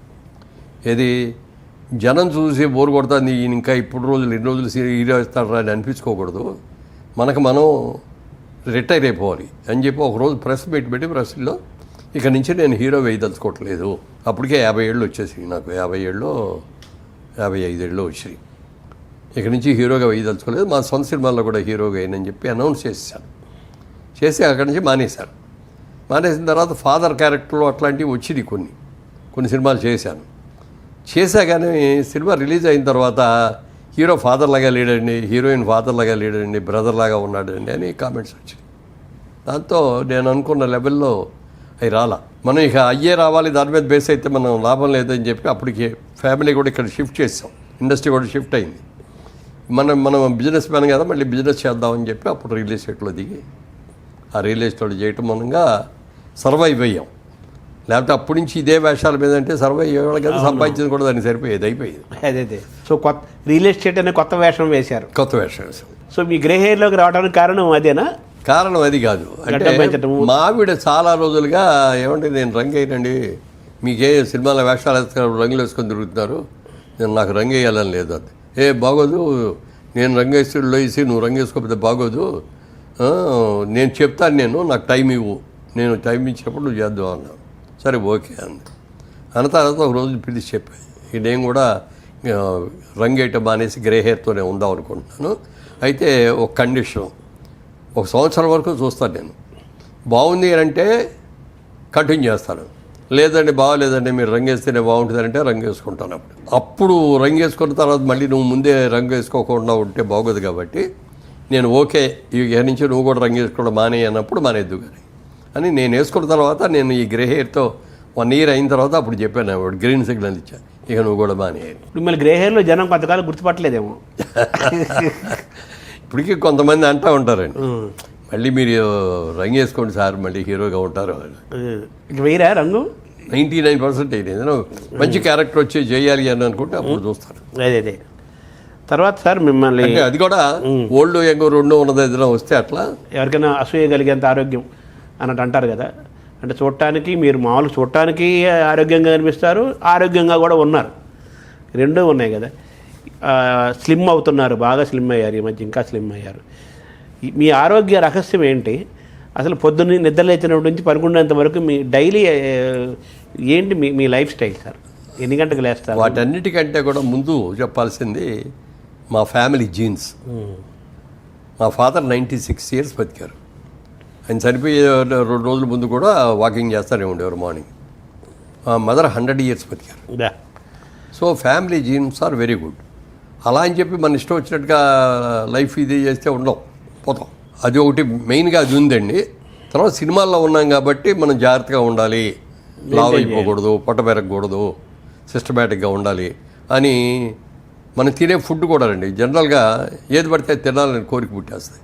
బిర్యానీలు తినేద్దాం, లేకపోతే ఇంకేయో తిందాం, ఫాస్ట్ ఫుడ్ తిందాం, ఇట్లాంటివన్నీ వస్తే మన కంట్రోల్లో ఉండదు బాడీ. ఇప్పుడు మనం ఎంత ఇంటేక్ ఫుడ్ తీసుకుంటున్నామో దాన్ని ఎక్సర్సైజ్ మూలంగానో దీని మూలంగానో దాన్ని ఖర్చు పెట్టాలి. లేకపోతే క్యాలరీస్ పెరిగిపోతాయి లోపల ఇదైపోయి, అంటే డబ్బులు ఆదాయం ఖర్చులాగా. అందుకని ఇంటేక్ అంత ఎన్ని క్యాలరీస్ తీసుకుంటున్నామో అన్ని క్యాలరీస్ని బాండ్ చేయాలి మనం. అందుకని రోజు నడిచే రోజుల్లో నడిచేవాడిని, జాగింగ్ చేసే రోజుల్లో జాగింగ్ చేసేవాడిని, స్విమ్మింగ్ చేసే రోజుల్లో స్విమ్మింగ్ చేసేవాడిని, హార్స్ రైడింగ్ చేసేటప్పుడు హార్స్ రైడింగ్ చేసేటప్పుడు అట్లా అన్నీ చేసేవాడిని. ఒక స్టేజ్ వచ్చిన తర్వాత ఇక స్విమ్మింగ్ చేయలేకపోయానండి, జాగింగ్ కూడా చేయలేకపోయా, నడక మీద చేసుకుంటూ వచ్చాను. రీసెంట్గా ఏమైందంటే వెయిట్ మీరు అన్నట్టుగా కరోనా వచ్చిన కాడి నుంచి నాకైతే రాలేదు, కానీ అప్పటి నుంచి కొంచెం ఎక్కువ నడవటం, ఎక్కువ ఎక్సర్సైజ్ చేయటం, వీటితో వెయిట్ తగ్గాను. కొంతమంది అన్నారు ఎందుకయ్యా తగ్గిపోతున్నావు అది అని. మా బాబు మొన్న వచ్చి నాన్నగారు ఎక్కువ నడవటం కూడా మంచిది కాదు, ఇప్పుడు 20,000 స్టెప్స్ నడిచేవాడు రోజుకి. 20,000 చాలంటారు డాక్టర్లు. అదే చెప్పారు మొన్న డాక్టర్ సోమరాజు గారు కూడా చెప్పి కూర్చోబెట్టి చెప్పారు, మీరు 10,000 దాటి మించి ఏది చేసినా అది మీకు వేస్టే తప్ప ఏమీ మంచిది కాదు. నేను చెప్తున్నాను వినండి, మీరు 10,000కి మించి చేయొద్దు అని చెప్పి మీకు ఇవన్నీ కూడా లూజ్ అవుతున్నాయి మన మజిల్స్, ఎక్కువ ఖర్చు పెడుతున్నారు శరీరాన్ని. ఆ మజిల్స్ ఇది అవ్వకుండా ఉండాలంటే మీరు వెయిట్స్ అయ్యని జిమ్లో వర్క్ చేయండి అన్న. అందుకని ఇప్పుడు జిమ్కి ఒక ట్రైనర్ని పెట్టుకొని ఇంట్లోనే మాకు జిమ్ ఉంది. వాకింగ్ ఉంది. వాకింగ్ అంటే మొన్నటిదాకా 20,000 చేశానండి, ఇప్పుడు 10,000లోకి తీసుకొచ్చాను. ఎన్ని గంటలకు లేస్తారు సార్ పొద్దున మీరు? మామూలుగా 5కి లేస్తాను, లేచి కాలకృత్యాలు తీర్చుకొని అదే 5:30 to 7 నడుస్తానండి. నడిచి 7కి కరెక్ట్గా ఇంట్లోకి వచ్చేసి ఈటీవీ న్యూస్ పెట్టుకోవటం, ఈటీవీ న్యూస్ చూస్తా, మామిడి తెచ్చిన కాఫీ తాగుతూ నేను చేయటం. ఇక 20,000 చేసే రోజుల్లో మళ్ళీ 8 కాడి మళ్ళీ 9 తగ్గుంటూ నడిచేవాడు. తర్వాత మీరు పూజ చేస్తారు కదా కంపల్సరీగా, అది ఎప్పుడు చేస్తారు? అది ఈ ఎక్సర్సైజ్ అయిపోయిన తర్వాత స్నానం చేసి పూజకి వెళ్తాను. 1 hour పడుతుంది. కింద కూర్చుంటారా? కింద కూర్చునేవాడిని చాలా వరకు. ఈ మధ్యకాలంలో మోకాలు ఆపరేషన్ అది అయిన తర్వాత కింద కూర్చోవద్దని అంటేను అక్కడే ఒక పేట లాంటిది ఒకటి పెట్టి స్టూల్ లాంటిది పెట్టి స్టూల్ మీద కూర్చోండి. పూజ తర్వాతగా బ్రేక్ఫాస్ట్, కానీ నేను ముందే దీని చేస్తాను. అవునా? ఎందుకు చేస్తారండి దానికి కూడా? ఇప్పుడు నేను పూజలోకి వెళ్ళేటప్పటికి 10:30 అవుతుంది, లేట్ అయిపోతుంది. 11:30కు వచ్చి బ్రేక్ఫాస్ట్ చేస్తే మళ్ళీ 2 o'clock లంచ్ చేయాలి కదా, గ్యాప్ తక్కువ ఉంది. అందుకని 10:30 లోపల స్నానం అయిపోద్ది. 10:30కి బ్రేక్ఫాస్ట్ తీసేసుకొని 11 లోపు పూజ పూజలోకి వెళ్తాను. గంట మినిమం చేసేవాళ్ళు కదా, గంట పైన చేసేవాడిని. ఇప్పుడంటే ఒక రోజు ఉన్నాం ప్రోగ్రామ్స్ని బట్టి ఒకసారి కొంచెం వెళ్ళాలి అంటే రిపిటేషన్స్ లేకుండా దేవుళ్ళు అందరిని పలకరిస్తారా? అంటే అందరినీ పలకరిస్తాను. అంటే ఏదో కళ్ళు మూసుకొని ధ్యానంలాగా కూర్చుంటారా? మీ పూజా విధానం ఎలా ఉంటుంది? అంటే చదువుకుంటాను నేనే, పైకి చదవను. ఇదివరకు పైకి చదివాడిని. అది ఎందుకు చదివాడిని అంటే ఒరిజినల్గా నా వాయిస్లో కొంచెం జీర ఉంది. ఆ జీర వాయిస్ పోవడం కోసం ఎవరన్నా చెప్పారనమాట. అప్పుడు సిగరెట్లు తాగమని కొంతమంది, చుట్టలు తాగమని కొంతమంది, లేకపోతే బీచ్కి వెళ్ళి రోజు పొద్దున్నే వాయిస్ ఎక్సర్సైజ్ చేయమని ఇవన్నీ చెప్తున్నారు. Vocal exercise. Vocal exercise. అప్పుడు నేను అనుకున్నాను అనమాట, రోజు పూజ చేస్తాను కదా, పూజ చేసేది బాగా లౌడర్గా చదువుతాం, గంట సేపు కంపల్సరీగా ఉంటుంది, కంపల్సరీగా పూజ చేస్తాం, కంపల్సరీగా దీనికి కూడా ఇది ఉంటుంది అని చెప్పి బాగా లౌడర్గా చదివేవాడిని. అప్పుడు ఎక్సర్సైజు వచ్చింది, అన్నీ వచ్చినాయి. తర్వాత ఇక పెద్ద ఇల్లు అనమాట మెడ్రాస్లో ఉన్నప్పుడుది, పెద్ద కాంపౌండ్. మనం ఎంత పెద్దగా చదివినా పక్కన వాళ్ళకి ఏర్పడుతుంది, డిస్టర్బెన్స్ లేదు. డిస్టర్బెన్స్. సో వోకల్ కార్డ్స్, తర్వాత ప్రాణాయామం కూడా కదా, మాట్లాడుతుంటే నాభి దగ్గర నుంచి వస్తుంది కదా. సో మీరు మీ పూజా కార్యక్రమంలో దేవతలందరినీ మీరు పూజించడము, స్తోత్రాలు అంటే చదవడము. ఈ దేవుడు ఆ దేవుడు అంటే దేవుడు అనేవాడు ఒక్కడే అనేది నా ఇదే ఆలోచన. అవును, దేవుడు అనేది ఒక అతీతమైన శక్తి. సబ్కా మాలిక్ ఏక్ హై అన్నారు కదా. అంతే, సబ్కా మాలిక్ ఏక్ హై అన్నట్టు ఒకడే దేవుడు. ఆ దేవుడికి పేరు లేదు, ఊరు లేదు, రూపం లేదు, ఏమీ లేదు. అలా అని చెప్పి మనం కళ్ళు మూసుకొని దేవుడిని మనం ఉంచుకుంటే ఏదైనా అట్లా దేవుడిని తలుచుకోవాలి అంటే ఒక బొమ్మ కావాలి, ఒక రూపం కావాలి. ఆ రూపానికి ఒక పేరు కావాలి. అందుకని మనం హిందువులు ఏంటంటే చాలా దేవుళ్ళు మంటారు.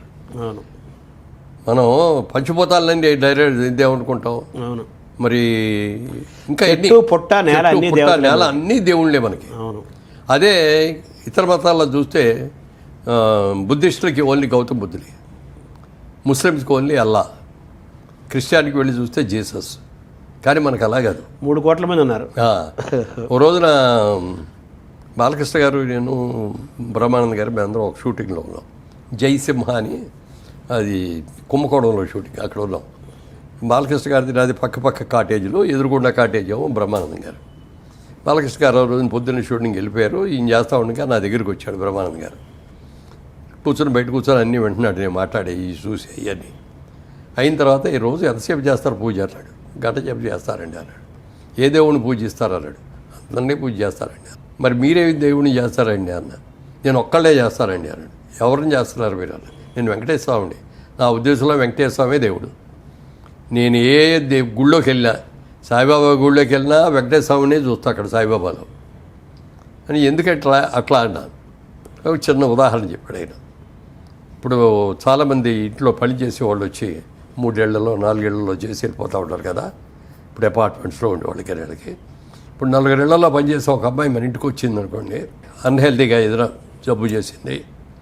మన ఇంట్లో పనిచేసే అమ్మాయి అయితే మనమే ఇదిగోన మా డబ్బులు తీసుకెళ్ళి చేయించుకుంటాం. 4 ఏళ్లలో చేసే అమ్మాయి మన ఇంటికి వచ్చింది, ఎవరో ఒకళ్ళు ఇస్తారులే అని ఎవడో ఇవ్వడు. అలాగే నువ్వు అందరు దేవుళ్ళని పూజ చేసావు అనుకో, ఆంజనేయ స్వామిని చూసుకుంటాడు, వెంకటేశ్వర స్వామి అనుకుంటాడు, జీసస్ చేసేవు నన్ను చూడలేదు కదా అని ఆయన అనుకుంటాడు. అందుకని నేను ఒక్కళ్ళనే చేస్తాను అన్నాడు. ఏదో బాగానే ఉంది, కానీ అలా అని కాదే, పంచిపోతాలు కూడా మనకి దేవుడు, చెట్టు పుట్ట అన్ని దేవుళ్ళే మనకి. అంటే మన మనిషిలో, జంతువులో, చెట్టులో, పుట్టలో చూడటం అనేది మంచి ఆలోచన. గోమాతను ఎంత గొప్పగా చూస్తాం. తల్లి తర్వాత తల్లి గోమాతే అన్నాం, కానీ ఎప్పుడు గోవు ఆవు అని అన్నాం. భూమాతను కూడా అంటాం. భూమాత, ఆ దైవాన్ని, గాలి కానీ నీరు కానీ, పంచిపోతాలు అన్నీ కూడా ఈ పంచిపోతాలు సరిగ్గా పరిపాలిస్తున్నాయి కాబట్టి మనం ఉండగలిగాం. అవును. గాలి గట్టిగా వీస్తే మనం పడిపోతాం. అవును. వర్షం ఎక్కువ కురిచేసి నీరు ఎక్కువ వచ్చేసిందంటే కొట్టుకుపోతాం. అంతే కదా. ఏమంటే గాలి అసలు రాకపోతే గుండె అయిపోద్ది, ప్రాణవాయువు. సో పంచభూతాలకి పంచేంద్రియాలకి అనుబంధం ఉంది. అంతే. అందుకని అందరూ దేవుళ్ళే అంటాను నేను. ధ్యానం చేస్తారా కొంచెంసేపు? ప్రాణాయామం ఏమైనా చేస్తారు? ఓంకారం ప్రాణాయామం చేసేవాడిని, కానీ ఇక అది ఏకాగ్రత ఉండట్లా. ఓహో. ఓంకారం చేద్దామని అనుకుంటే అది బాగా ప్రాక్టీస్ అవ్వాలి, ఇంకే ఆలోచనలు రాకూడదు. ధ్యానం చేస్తున్నారా మరి? చేస్తారా, కానీ కుదరట్లా. ఏదో టైం అయిపోతుంది, టైం చూసుకుంటూ ఉంటాం, ఏదో ఇట్లా వెళ్ళేటప్పటికి ఆ కాన్సన్ట్రేషన్ కుదరట్లా. సో మీరు మీ ఇష్టదైవం అంటే ఎవరని చెప్పాలి? అందరూ దేవుళ్ళే. వాళ్ళు వీళ్ళు ఒకరనే ఏం కాదు, దైవాన్ని ఇష్టపడతారు, మీరు నమ్ముతారు. సో మీ దాంట్లో ఇది చెప్పారు, ఎవరో అడిగారు, ఏమయ్యా నువ్వు రోజు పూజ చేస్తావు కదా, ఎప్పుడన్నా దేవుడు నీకు ప్రత్యక్షమయ్యాడా అని అడిగాడు. అయ్యాడన్నా. దేవుడు చూసావా అన్నాడు. చూశానన్నా. నాకు చూపిస్తావా అన్నాడు.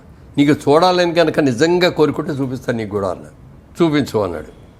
చూపించు అంటే నేను ఒకటి అడిగాను. నేను ఒక ప్రశ్న అడుగుతాను, దానికి సమాధానం చెప్పాడు. కరెంట్ అంటే తెలుసా అన్న. ఎందుకు తెలియదు కరెంటు? మీ ఇంట్లో కరెంట్ ఉందా అన్న. ఉంది అన్నాడు. కరెంట్ ఎలా ఉంటుంది? ఎర్రగా ఉంటుందా, నల్లగా ఉంటుందా, ద్రవ పదార్థమా, ఘన పదార్థమా, ఎలా ఉంటుంది? ఐస్ లాగా ఉంటుందా అంటే అట్లా అడిగితే ఏం చెప్తాం? కరెంటే అన్నాడు కదా. కరెంట్ అనేది ఎలా ఉందో నీకు తెలియదు, బట్ కరెంట్ ఉంది అనేది ఒప్పుకుంటాం. లైట్లోకి వెళ్తే వెళ్ళి వస్తుంది, మైక్లోకి వెళ్తేనేమో సౌండ్ పెరుగుద్ది, ఇట్లా రకరకాలు. దేంట్లోకి వెళ్తే అది ఇది కరెంట్ ముట్టుకుంటే షాక్ కొడుతుంది. అలా అని చెప్పి అది కారంగా ఉంటుందా ఇదని మనం చెప్పలేము. దానికి రూపం లేదు, బట్ ఉంది.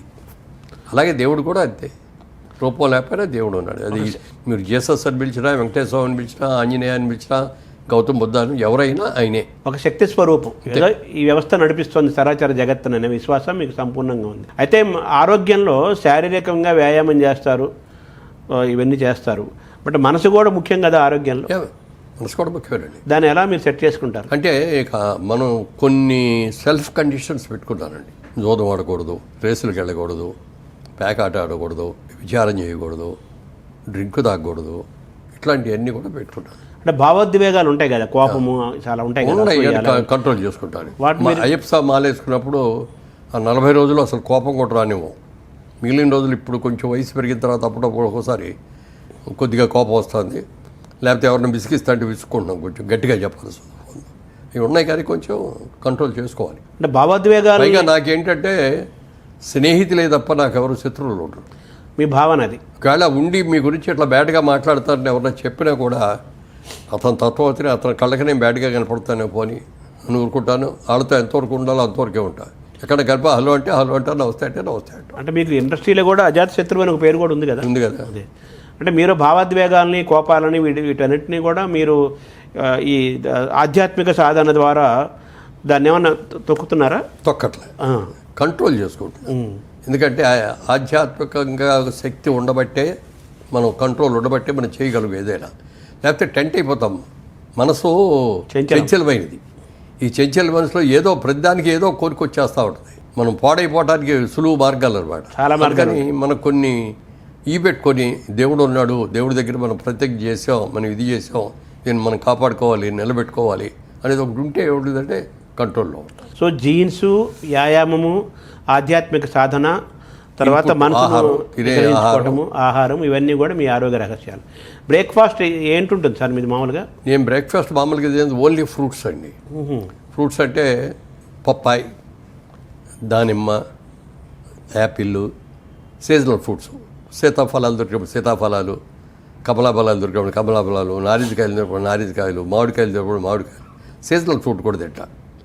ఒక సీజనల్ ఫ్రూట్, తర్వాత నట్స్, పప్పు, డ్రై ఫ్రూట్స్. అంతేనా? మీ దోశలు, ఇడ్లీలు ఉండవు? ఒక గ్లాసు రాగి జావ తాగుతాం. అంతేకాని దోశలు, ఇడ్లీలు అలాంటివి ఉండవు. ఫ్రూట్స్, డ్రై ఫ్రూట్స్, నట్స్, రాగి జావా బ్రేక్ఫాస్ట్. లంచ్ ఎన్ని గంటలకు చేస్తారు? లంచ్ మామూలుగా 2 o'clock అండి. లంచ్ ఎలా ఉంటుంది మీది? Lunch only vegetarian. అంటే ఓన్లీ కాదు, నాన్ వెజిటేరియన్. సండే డెఫినెట్గా నాన్ వెజిటేరియన్ తింటామండి. మధ్య మధ్యలో ఒకసారి అరసారి ఏదైనా పార్టీ వెళ్ళాలని అక్కడ తింటూ ఉంటాం. బట్ రోజు ఫస్ట్ నేను కలుపుకునే మొదటి ముద్ద పప్పుకూర ఉంటుంది. పప్పు, ఆకుకూర మొదటి నుంచి అంతే. మొదటి నుంచి అది కంపల్సరీగా మా ఇంట్లో పప్పుకూర, ఆకుకూరతో పప్పుకూర అనేది కంపల్సరీ. అది అయిన తర్వాత మామూలు కూర ఏదైనా ఉంటే అది తింటాను. అది అయిన తర్వాత నాన్ వెజ్ నాకర్లో తింటాను. నాన్ వెజ్ తగ్గించడం మొదలుపెట్టి ఎంతకాలం అయింది? అంటే ఎప్పుడు కూడా తక్కువేనండి, ఎక్కువ తినేవాడిని కాదు. ఎందుకంటే మీ అమ్మగారు వాళ్ళు కూడా కొంచెం పూజలు అవి చేసేవారు. మా అమ్మగారు వాళ్ళు అసలు తినరు. మా అమ్మగారు తినరు, మా అక్కగారు తినరు, మా చెల్లెలు తినదు, మా అమ్మాయి తినదు. నాన్నగారికి విపరీతమైన ఇష్టం, ఆయన రోజు పెట్టాలి. ఇప్పుడు మా డాక్టర్ తినదు. వాళ్ళకి 2 పిల్లలు, అబ్బాయి అమ్మాయి, వాళ్ళు తినరు. మేము శుద్ధ బ్రాహ్మణం ఒక విధంగా చెప్పాలి. కమ్మ బ్రాహ్మణ. మన తిప్పనేని రామస్వామి చౌదరి గారు చెప్పాలంటే ఆయన భాషలో కమ్మ బ్రాహ్మణులు. సో మీరు వెజిటేరియన్ ఎక్కువే తింటారు, నాన్ వెజ్ కంపారిటివ్గా వెజిటేరియన్ ఎక్కువ. కంపారిటివ్. నైట్ టైం మాత్రం ఓన్లీ టిఫిన్. దోశ అయితే ఒక దోశ.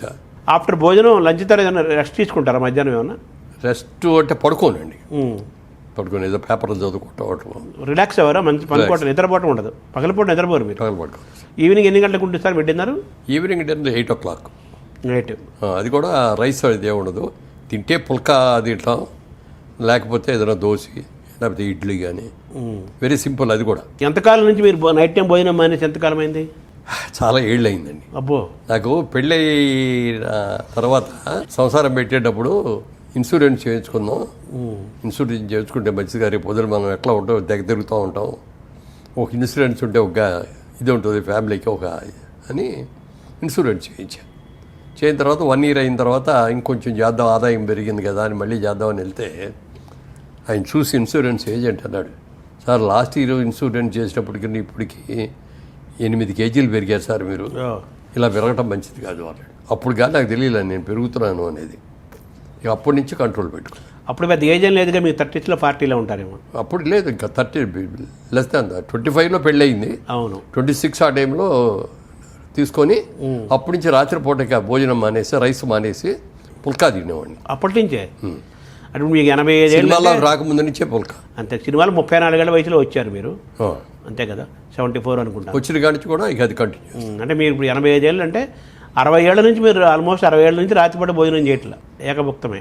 పనుకోవడం 8 గంటలు పనుకుంటారు సార్? 10 ఇద్దర వెంటనే పడుతుందా మీకు? అది ఆరోగ్యం కొంచెం ఇది కూడా ఆరోగ్యమే. ఇప్పుడు కొద్దిగా మధ్య మధ్యలో మెలకు రావడం కొద్దిగా కిందే ఉంటుంది. అప్పుడు చూస్తే బెడ్ మీద చిన్న ఎక్సర్సైజ్ చేసేసి పడుకుంటే మళ్ళీ నిద్రపట్టి. అదే. పుస్తకాలు ఏం చదువుతారు? రీడింగ్ హ్యాబిట్, సంగీతం వింటాం? ఆల్మోస్ట్ లేదు. పుస్తకాలు ఇదివరకు చిన్నప్పుడు బాగా చదివేవాడిని, కానీ ఇప్పుడు చదువుతా అంటే నిద్ర వచ్చేస్తూ ఉంటుంది. మంచిదే కదా. సినిమాలు చూస్తుంటారా సార్? తర్వాత సినిమా ఇండస్ట్రీలో ఉన్నా కాబట్టి సినిమాలు చూడాలి. కొత్త సినిమాలు చూస్తున్నారా? లేటెస్ట్ సినిమాలు కూడా చూస్తారా? లేటెస్ట్ కూడా చూస్తాను. కొన్ని ఏమో థియేటర్కి వెళ్ళి చూస్తున్నాను, కొన్ని ఏమో ఎట్లా ఓటీటీలో రావటం లేదు, తర్వాత వస్తాయి కదా. ఏదైనా థియేటర్కి వెళ్ళి చూసి ఆ ఫీల్ వేరు కదా. డెఫినెట్గా 100% ఆ తేడా అంతా ఉంటుంది. చాలా బాగుంటుంది కదా. ఫుల్ స్క్రీన్, జనం మధ్య ఫుల్ స్క్రీన్ ఒకటి, లైట్లన్నీ ఆఫ్ చేసి ఉండే స్క్రీన్ ఒకటే కనపడుతుంది మనకి, మన పక్కన వాళ్ళు కూడా మనకు కనపడరు. సో మన ధ్యానం పూర్తిగా ఆ కథ మీద సినిమా మీదే ఉంటుంది. అవును.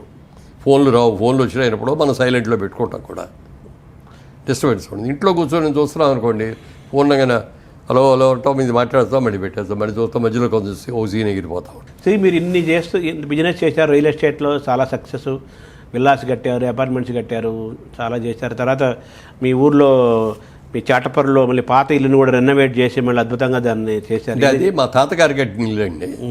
100 సంవత్సరాలు పూర్తి అయింది మళ్ళీ 3 months క్రితం. 100 సంవత్సరాలు పూర్తి అయిన తర్వాత దాన్ని అట్లాగే వదిలేస్తే పడిపోద్ది, కూలిపోయే స్టేజ్కి వచ్చేస్తుంది అనమాట. దీన్ని మళ్ళీ రివైవ్ చేయాలి. మనం ఇక్కడ పుట్టి పెరిగాం, ఇక్కడ పెట్టిన తర్వాత మనం ఇవాళ బాగున్నాం కదా, దాన్ని కూడా బాగుండేటట్టు చేయాలి కదా అని చెప్పి దాన్ని కంప్లీట్గా అదే స్ట్రక్చరు అదే ఇది మోడల్ ఏం మార్చలేదు, అప్గ్రేడ్ చేసాం అంత. అప్గ్రేడ్ చేయడానికి 2 years పట్టింది నాకు. అది ఎంతకాలం ఉంటుంది సార్ ఇంకా లైఫ్? అది ఈజీగా ఇంకో 100 ఏళ్ళు ఉంటుంది. సో తీసుకుని 100 ఏళ్ళు దాని జీవితాన్ని పెంచేశారు. నేను అడగాలనుకున్న ప్రశ్న, ఇన్ని చేస్తున్నారు కదా, ఈ క్రమంలో సినిమా మీద మీరు ఎదిగారు. మురళీమోహన్ అంటే జనానికి తెలిసిందంటే సినిమా వల్లనే. మీరు ఒక థియేటర్స్, మాల్స్ అటువంటి ఎందుకు ప్లాన్ చేయట్లేదు సినిమా పరంగా? యాక్చువల్గా చేసి ఉండాల్సింది. రియల్ ఎస్టేట్లోకి వచ్చినప్పటికి ఏమవుద్దంటే ఇది ఒక పెద్ద ప్రలాంగుడు బిజినెస్ అనమాట. ఇది అంటే ఇది ఒక పులి స్వారీ లాంటిది. పులి మీద ఎక్కిన తర్వాత స్వారీ చేయాల్సిందే, దిగితే అది మనది ఉంటుంది. అవును. అందుకని ఇది రియల్ ఎస్టేట్లో కూడా ఇది ముందు ల్యాండ్ కొనాలి, ల్యాండ్ సెలెక్ట్ అయిన తర్వాత అందులో ఏం కట్టాలి, ల్యాండ్గా అమ్మాలా ఇదిగా అమ్మాలా చూసుకోవాలి, ప్లాన్స్ చేయించాలి, పర్మిషన్ తెచ్చుకోవాలి, కన్స్ట్రక్షన్ మొదలు పెట్టాలి. ఇవన్నీ పూర్తి అవ్వడానికి ప్రాసెస్ 5 ఏళ్ళు పడుతుంది. 5 ఏళ్ళు బట్టి ఇది అయిన తర్వాత మళ్ళీ చేద్దామనంటే గ్యాప్ ఇస్తే రాదు.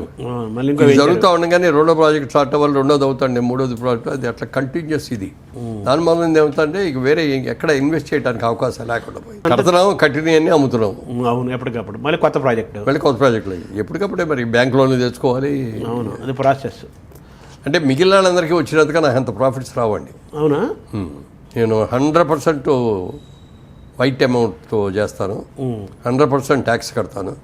ఎక్కడ ₹1 కూడా రియల్ ఎస్టేట్లో బ్లాక్ అమౌంట్ కూడా తీసుకోమని. మరి ఎలాగ రియల్ ఎస్టేట్ బ్లాక్ తీసుకుంటారో సగం తీసుకోండి అంటే కూడా వద్దండి, మీకు ఇష్టమయ్యి 100% ఇస్తానంటేనే తీసుకోండి, లేకపోతే వద్దు. సో మీరు జైబేరే సినిమాల్లో మోగించినట్టుగా రియల్ ఎస్టేట్లో కూడా ఒక బ్రాండ్ బిల్డ్ చేశారు కదా, కాంప్లెక్స్లు కట్టారు, చాలా కట్టారు కదా. అంతా వైట్ జరిగినప్పుడు మరి మీరు ఎందుకు ఆ పాలసీ పెట్టుకున్నారు తక్కువ లాభం? అంటే మనం బ్లాక్ అమౌంట్ లాభాలు ముఖ్యం అని పెట్టుకున్నాం అనుకోండి, రేపు ఎవడో ఇన్కమ్ ట్యాక్స్ ఇంకోళ్ళు వచ్చి రైడ్ చేశారు అనుకోండి, వాళ్ళ ముందు అపరాధులుగా చేతులు కట్టుకొని ఉంచుకోవాలి కదా. అవును. ఎందుకు తప్పు చేయాలి మనకి? నాకు వచ్చేది చాలు. దాని గురించి అవితాసం వచ్చేసి రేపొద్దునే పెద్ద కోటీశ్వరుడు అయిపోవాలి, లేకపోతే 100 ఇళ్ళు కట్టాలి, మీరు ఎన్నట్టుగా మల్టీప్లెక్స్లు కట్టాలి, ఇయ్యేద్దాలి అయ్యేద్దామని ఆలోచన లేవు నాకు. ఓ బిజినెస్గా సెలెక్ట్ చేసుకున్నాను రియల్ ఎస్టేట్ అనేది, దాన్ని చూస్తున్నాను. దాన్ని కూడా ఒక లిమిట్గానే చేస్తున్నాను, ఓవర్లుగా చేయట్లేదు. ఇప్పుడు నాకంటే చాలా వెనక వచ్చిన వాళ్ళు ఇప్పుడు ఎక్కడికో వెళ్ళిపోయారు, ఆకాశం ఎత్తులో ఉన్నారు. నేను ఎవరితోనూ పోల్చుకోను. నాకు సిస్టము, నా సిస్టము నా కంట్రోల్లో, నా హద్దుల్లో ఉండాలి నేను చేసే వ్యాపారం. రేపు పొద్దున్న ఎవరినో వచ్చి ఇదేంటి అని వేలెత్తి చూపించుకునే అవకాశం రాకూడదు. రేసుతో అలాగే ఎంత బాగా చేసామనేది ముఖ్యం తప్ప ఇందులో నాకు ఎంత లాభం వచ్చింది అనేది నేను చేయను. సేఫ్ గేమ్ ఆడాలి. అలాగే అట్ ది సేమ్ టైం మీరు కొన్న వాళ్ళు కూడా కంఫర్టబుల్గా ఉండాలి. సో మీ జయభేరి రియల్ ఎస్టేట్లో, మీ బిజినెస్లో మీ సక్సెస్ ఫార్ములా ఏంటి? నేను చాలామందికి కూడా చెప్పేది ఒకటి, మనం ఏ పని చేస్తున్నా సరే ఇష్టపడి కష్టపడి చేయండి, సక్సెస్ అనేది ఆటోమేటిక్గా వస్తుంది. అది నీతిగా చేయండి, నిజాయితీగా చేయండి. అదే నా పాలసీ. దాన్నే మొదటి నుంచి పెట్టుకున్నాం. మరి ఇన్నేళ్ళు, ఇప్పుడు 25 ఏళ్ళు నుండి 86లోకి వచ్చాం. ఈ రోజు వరకు బ్లాక్ మార్క్ అనేది లేదు నాకు. ఇది మురళీమోహన్ ఎలా అని ఒక చుక్క కూడా ఎక్కడ పెట్టడానికి లేదు. It's my life is a white paper. So మీరు ఏ సినిమా చేసినా, వ్యాపారం చేసినా, ఏది చేసినా దాన్ని ఇష్టపడాలి, దానికోసం కష్టపడాలి. అట్ ది సేమ్ టైం మనం ప్రాఫిట్ కంటే కూడా పేరు ఇంపార్టెంట్, అంతా వైటే చేయాలి, అంతే కదా. అలా అనుకున్నా కొన్ని ఇష్టం లేని పనులు కూడా చేయాల్సి వస్తుంది. కొన్ని తప్పదు. ఆ కొన్ని తప్పదులాట్లో ఆ రాజకీయం. అసలు రాజకీయం మీద, పాలిటిక్స్ మీద ఇంట్రెస్ట్ లేదండి. అవును. ఎన్టీ రామారావు గారు మంచి బిజీగా హీరో ఉన్నప్పుడు ఆయన తెలుగు ప్రజలకి ఏంటో చేయాలి, తెలుగు అంటే గుర్తింపు లేకుండా పోతుంది అని ఒక జయంతో వచ్చి కాకి బట్టలు వేసుకొని ఒక మామూలు కామన్ మ్యాన్ లాగా రోడ్డు పక్కన పడుకొని ఇవన్నీ చేసి అట్లా చేశారు. అది చేసినప్పుడు మేము వెళ్ళి ఒకసారి ఆయన దగ్గరికి వెళ్ళి అడిగాం, ఏమంటే మీరు ఇంత కష్టపడి చేస్తున్నారు, మరి మేము కూడా మీకు ఏం సహాయం చేయాలో చెప్పండి, మేము వస్తామండి అని చెప్పి నేను, రావుగోపాలరావు గారు, సత్యనారాయణ గారు, గిరిబాబు గారు, ఇంకెవరో కొద్దిమంది, 10 మంది వెళ్ళాం. వెళ్తే మీరు ఎవ్వరు రావద్దు బ్రదర్, నేను ఇందిరాగాంధీకి పోటీగా నేను ఇది చేస్తాను, సక్సెస్ అయితే బెల్లంట్ గుడ్, సక్సెస్ కాకపోతే నా అంతు చూస్తాను, మీరొద్దు, నేను అన్నిటికి తెగించి దిగాను. అంటే అప్పటికే 60 ఏళ్ళు వచ్చేసి అన్నాడు. చేయనివ్వలా. తర్వాత ఆయన్ని దింపేశారు చూడండి, సీఎం అయిన తర్వాత ఆపరేషన్ చేసుకోవచ్చు. అప్పుడు ఇక అసలు చాలా కోపం వచ్చేసి వెళ్ళిపోవాలి, ప్రజలకు వెళ్ళి చెప్పాలి, ఈయన ఇంత నీజ్గా నిజాయితీగా ఎంత చేస్తే వాళ్ళు ఒక పాలిటిక్స్ వచ్చేసి ఈయన దింపేస్తారా, ఓట్లేసిన ప్రజలు కదా ఓట్లేసి గెలిపించుకుంది, వాళ్ళు ఎవరు దించడానికి వాళ్ళకే హక్కు ఉంది అనేది ప్రజలకి చెప్పాలి. అది రామారావు వెళ్ళి నేను ఇంతగా త్యాగం చేశాను, ఇంత ఇదిగా చెప్పాను ఆయన చెప్పుకోలేరు, మళ్ళంటే వాళ్ళు చెప్పాలి, థర్డ్ బ్యాచ్ చెప్పాలి అని అట్లా వెళ్ళి చెప్పడం చేయడం. ఆయన అయిన తర్వాత ఓ రోజు ఆయనే ఫోన్ చేశారు. ఫోన్ చేసి ఎక్కడున్నావు బ్రదర్ మురళి అన్నాడు. సరే అప్పుడు చెన్నైలోనే ఉంది ఇండస్ట్రీ, మెడ్రాస్లో ఉన్నానండి అన్న. రేపు మార్నింగ్ ఒకసారి హైదరాబాద్ వస్తావా అన్నారు. వస్తాను సార్ అన్న. మార్నింగ్ వచ్చాను, వెళ్ళాను, వెళ్ళగానే పైకి పిలిచాను. ఏం లేదు, మన వాళ్ళందరూ కూడా రాజమండ్రి నుంచి ఎంపీకి పోటీ నువ్వు చేస్తే బాగుంటుంది అంటున్నారు, నువ్వు చేస్తే బాగుంటుంది అన్నారు. నాకు అసలు దెమ్మ తిరిగిపోయింది. ఇదేంటిది, నాకు ఎప్పుడు అసలు ఆశ లేదు, నేను పార్టీ కార్యకర్తగా చేస్తాను అప్పటి నుంచి కూడా. పార్టీకి ప్రచారానికి నేను అన్నిటికీ వెళ్తా. ఎలక్షన్ వచ్చిందంటే ఒక 4 రోజులు ఇంటికి కూడా, ఇంటి మొహం కూడా చూడకుండా. ఎన్టీఆర్ పైన అభిమానం. ఆంధ్రప్రదేశ్లో ఆన్ రోడ్డు ఎన్టీ రామారావు తర్వాత ఎక్కువ తిరిగింది ఎవరంటే నేనే. అందులో ఆయన కోసం, అంతే కదా. సో అందులో రాజమండ్రి ఆఫర్ చేశారు అప్పుడే, ఎన్టీఆర్ ఆఫర్ చేశారు. నేను 4 రోజులు టైం ఇవ్వండి సార్, నాకు అసలు ఏడు గందరగోళంగా ఉంది మీరు చెప్పిన దానికి. 4 రోజులు వెళ్ళిన తర్వాత అందరిని అడిగితే అందరూ కూడా వద్దంటారు. మరి వచ్చిన తర్వాత 4 రోజుల తర్వాత వచ్చాయి. సారీ అండి, మీరు చాలా పెద్ద ఆఫర్ ఇచ్చారు నాకు, దయచేసి నేను చేయలేనండి అని చెప్తే, ఓకే బ్రదర్ అన్నారు. అది తప్పు. అది అయిన తర్వాత అంటే అప్పుడు కారణం ఏంటి అనే దానికి కూడా చెప్పా. నేను ఇప్పుడిప్పుడే అప్కమింగ్ హీరోని అండి, పైకి వస్తున్నాను, ఒక స్టేజ్కి వచ్చాను. మరి ఇలాంటి టైంలో వచ్చి రాజకీయ అందుకు పెట్టేవరకు అక్కడ సక్సెస్ అవుతానో లేదో నాకు తెలియదు. అక్కడ సక్సెస్ కాక ఇది ఉన్నది చేతిలో ఉన్నదాన్ని బాడీ చేసుకుని ఎటు కాకుండా అవడం నాకు కుదరదు, ఇష్టం ఉంటుందండి. పిల్లలు ఇంకా చదువుకుంటున్నారు, వాళ్ళు సెటిల్ చేయాలి అని చెప్పాను అనమాట. తర్వాత చంద్రబాబు నాయుడు గారు పిలిచి అన్నీ అయిపోయినాయి, ఇప్పుడు అన్నీ బాగానే చేస్తాం, ఆ పిల్లలు పెళ్ళిళ్ళు అయిపోయినాయి, సెటిల్ అయిపోయావు రా అన్నాడు. నాకు వద్దండి, వస్తే ఇంట్రెస్ట్ ఉంటే అప్పుడే వచ్చేవాడు కదా అన్న. ఇంటికి వెళ్ళిపోతే నో అని చెప్పి అక్కడికి కొడేరు శివప్రసాద్ గారిను, కమ్మపాటి రామ్మోహన్ గారిని ఇద్దరిని పంపించి మీరు ఏమని చేస్తారో నాకు తెలియదు, ఆయన్ని ఒప్పించి తీసుకురండి నన్ను. 5 hours వాళ్ళు నన్ను ఒప్పించి ఎక్కడో ఒక వీక్ మూమెంట్లో ఓకే అండి అన్న. ఓకే అన్నందుకు 10 ఏళ్ళు నా జీవితం దానికి అయింది. అక్కడ కూడా రాజకీయంలో కూడా నీతిగా నిజాయితీగా చేశాను. ఎక్కడ ఒక్క రూపాయి ప్రజాధనం అనే దాన్ని వృధా చేయటం కానీ నా సొంతానికి వాడుకోవటం కానీ ఇది లేకుండా చేశారు. ఒకసారి ఓడిపోయారు, సెకండ్ టైం గెలిచారు, అంతే కదా. ఒకసారి ఓడిచ్చారు, ఓడిపోలా ప్రజలు గెలిపించారు, నాయకులు ఓడించారు. సెకండ్ టైం గెలిచారు. సెకండ్ టైం అదే అప్పుడు ఫస్ట్ టైం ఓడిపోయినప్పుడు కూడా 1700 ఓట్లతో. అప్పుడు ఏమో 3 కారణాలు అందులో. ఒకటి నేను, రెండోది కృష్ణరాజు గారు, ఇద్దరు ఒకే కాన్స్టిట్యూన్సీలో పోటీ. మూడోది ఉండవల్లి అరుణ్ కుమార్ గారు, ముగ్గురు పోటీ. ఓటు చీలిక అయింది. సినిమాదేమో మా ఇద్దరికి డివైడ్ అయ్యింది. ఆయనకుండే ఓటు ఆయనకు వచ్చింది. అయినా కూడా నేనే గెలిచాను. టీవీలో అనౌన్స్మెంట్ కూడా వచ్చేసింది గెలిచానని. కృష్ణరాజు గారి కంటే 1,00,000 ఓట్లు ఎక్కువ వచ్చింది నాకు. అప్పుడు మేనేజ్ చేశాను, మ్యానిపులేట్ చేశాను. ఇక్కడ కాంగ్రెస్ వస్తుంది, సెంట్రల్ కాంగ్రెస్ వస్తుంది, నాకు రాజమండ్రి నుంచి ఉండవల్లి కావాలి అని చెప్పి ఇక్కడి నుంచి వెళ్ళిన ప్రెషర్కి నన్ను బలవంతంగా ఓడించారు. సో యాక్చువల్లీ టెక్నికల్గా మీరు గెలిచారు. అప్పుడు నాకు పట్టుదల పెరిగింది. ఎక్కడ ఏ విభాగంలోనూ మనం ఫెయిల్ అవ్వలేదు, సక్సెస్ అయ్యాం. ఇన్నిదిగా మనం సక్సెస్ అవ్వాలి, ఎక్కడ పోగొట్టుకున్నాం అక్కడే వెతుక్కోవాలి తప్ప అని చెప్పి అక్కడే ఉండి 5 ఏళ్ళు ఓడిపోయాక కూడా పని చేసి మళ్ళీ గెలిచి అయిన తర్వాత 5 ఏళ్ళు కూడా శుభ్రంగా చాలా బాగా చేసి తర్వాత చంద్రబాబు నాయుడు గారి దగ్గరికి వెళ్ళి, సార్ మీరు అన్నదానికి నేను చేశాను, ఇది చాలు, నన్ను వదిలేయండి అని చెప్పి నాకు నేనే వద్దనుకొని వచ్చేసాను. సార్ మీకు టీటీడీ చైర్మన్ కావాలనేది, వెంకటేశ్వర స్వామికి సేవ అందించాలనేది ఒక పెద్ద కోరిక. అది తీరుతుందా ఎప్పటికైనా? అసలు ఏంటి దాని పరిస్థితి ఏంటి? అది వెంకటేశ్వర స్వామికే తెలియాలి. అది ఉంది కదా మీకు మనసులో ఉంది, ఇప్పటికే ఉంది. కానీ అది అవుద్ది అనేది మన చేతిలో ఏమి లేదు. అది స్వామి పిలిచి ఆయన ఇస్తే ఇప్పుడు మీరు ఇప్పటికైనా సిద్ధంగా ఉన్నారు? మీరు సిద్ధం సర్వీస్ చేయడం. ఎందుకంటే ఒక దేవుడికో సేవ చేయటం అంటే అవకాశం మంచిది కదా. అలాంటిది ఇప్పుడు రాజకీయాలు వదిలేసినట్టేనా పూర్తిగా? వ్యాపారము, సినిమాలు. మళ్ళీ ఇప్పుడు ఈ సినీ కార్మికుల సమ్మె జరుగుతుంది కదా సార్, దీన్ని మీరు ఎలా చూస్తున్నారు? దీని పరిష్కారం ఏంటి? అంటే ఇదివరకు ఇలాంటి సమస్యలు వచ్చినప్పుడు అండి పెద్దవాళ్ళు చాలామంది ఉండేవారు. ఒక డివిఎస్ రాజు గారు కానీ, ఒక ఎంఎస్ రెడ్డి గారు కానీ, లేకపోతే దాసరి గారు కానీ, రామానాయుడు గారు కానీ, ఇలాంటి వాళ్ళతో వచ్చి కూర్చొని పిలిచి పరిష్కారం చేసేవారు. ఇవాళ అట్లా ఎవరు సినిమాలో ఈయన పెద్ద, ఈయన చెప్పిన మాట వినాలనే వాళ్ళు ఎవరు ఏర్పట్ల. అందుకని ఒకరోజు నేనే వేదిక మీద ఆయనతో కూడా చెప్పకుండా చిరంజీవి గారితో అన్నా, నేను ఒక పెద్ద కావాలి, ఇప్పుడు మీరు అన్ని రకాలుగా పెద్దకి అర్హోత్తం మీకు ఉంది, చేయండి అంటే ఆయన అవుద్దన్నారు, లేదు చేయాల్సిందే అన్నాను. మొత్తం మీద ఒప్పుకున్నారు. తర్వాత ఎందుకో ఎక్కడో హర్ట్ అయ్యారు పాపం. హర్ట్ చేశారు, ఎవరో కావాలని చేశారో అట్లా అయిందో తెలీదు. అప్పుడు అనౌన్స్ చేశాడు, ఇక నేను సినిమా పెద్దగా ఉండదలుచుకోలేదు, సినిమా బిడ్డగా మాత్రం ఉంటాను, సినిమా ఇండస్ట్రీకి ఏదైనా కష్టం వచ్చినప్పుడు నేను వచ్చి ఆదుకుంటాను, అంతేగాని పెద్దగా ఉండను అని చెప్పి అన్నాడు.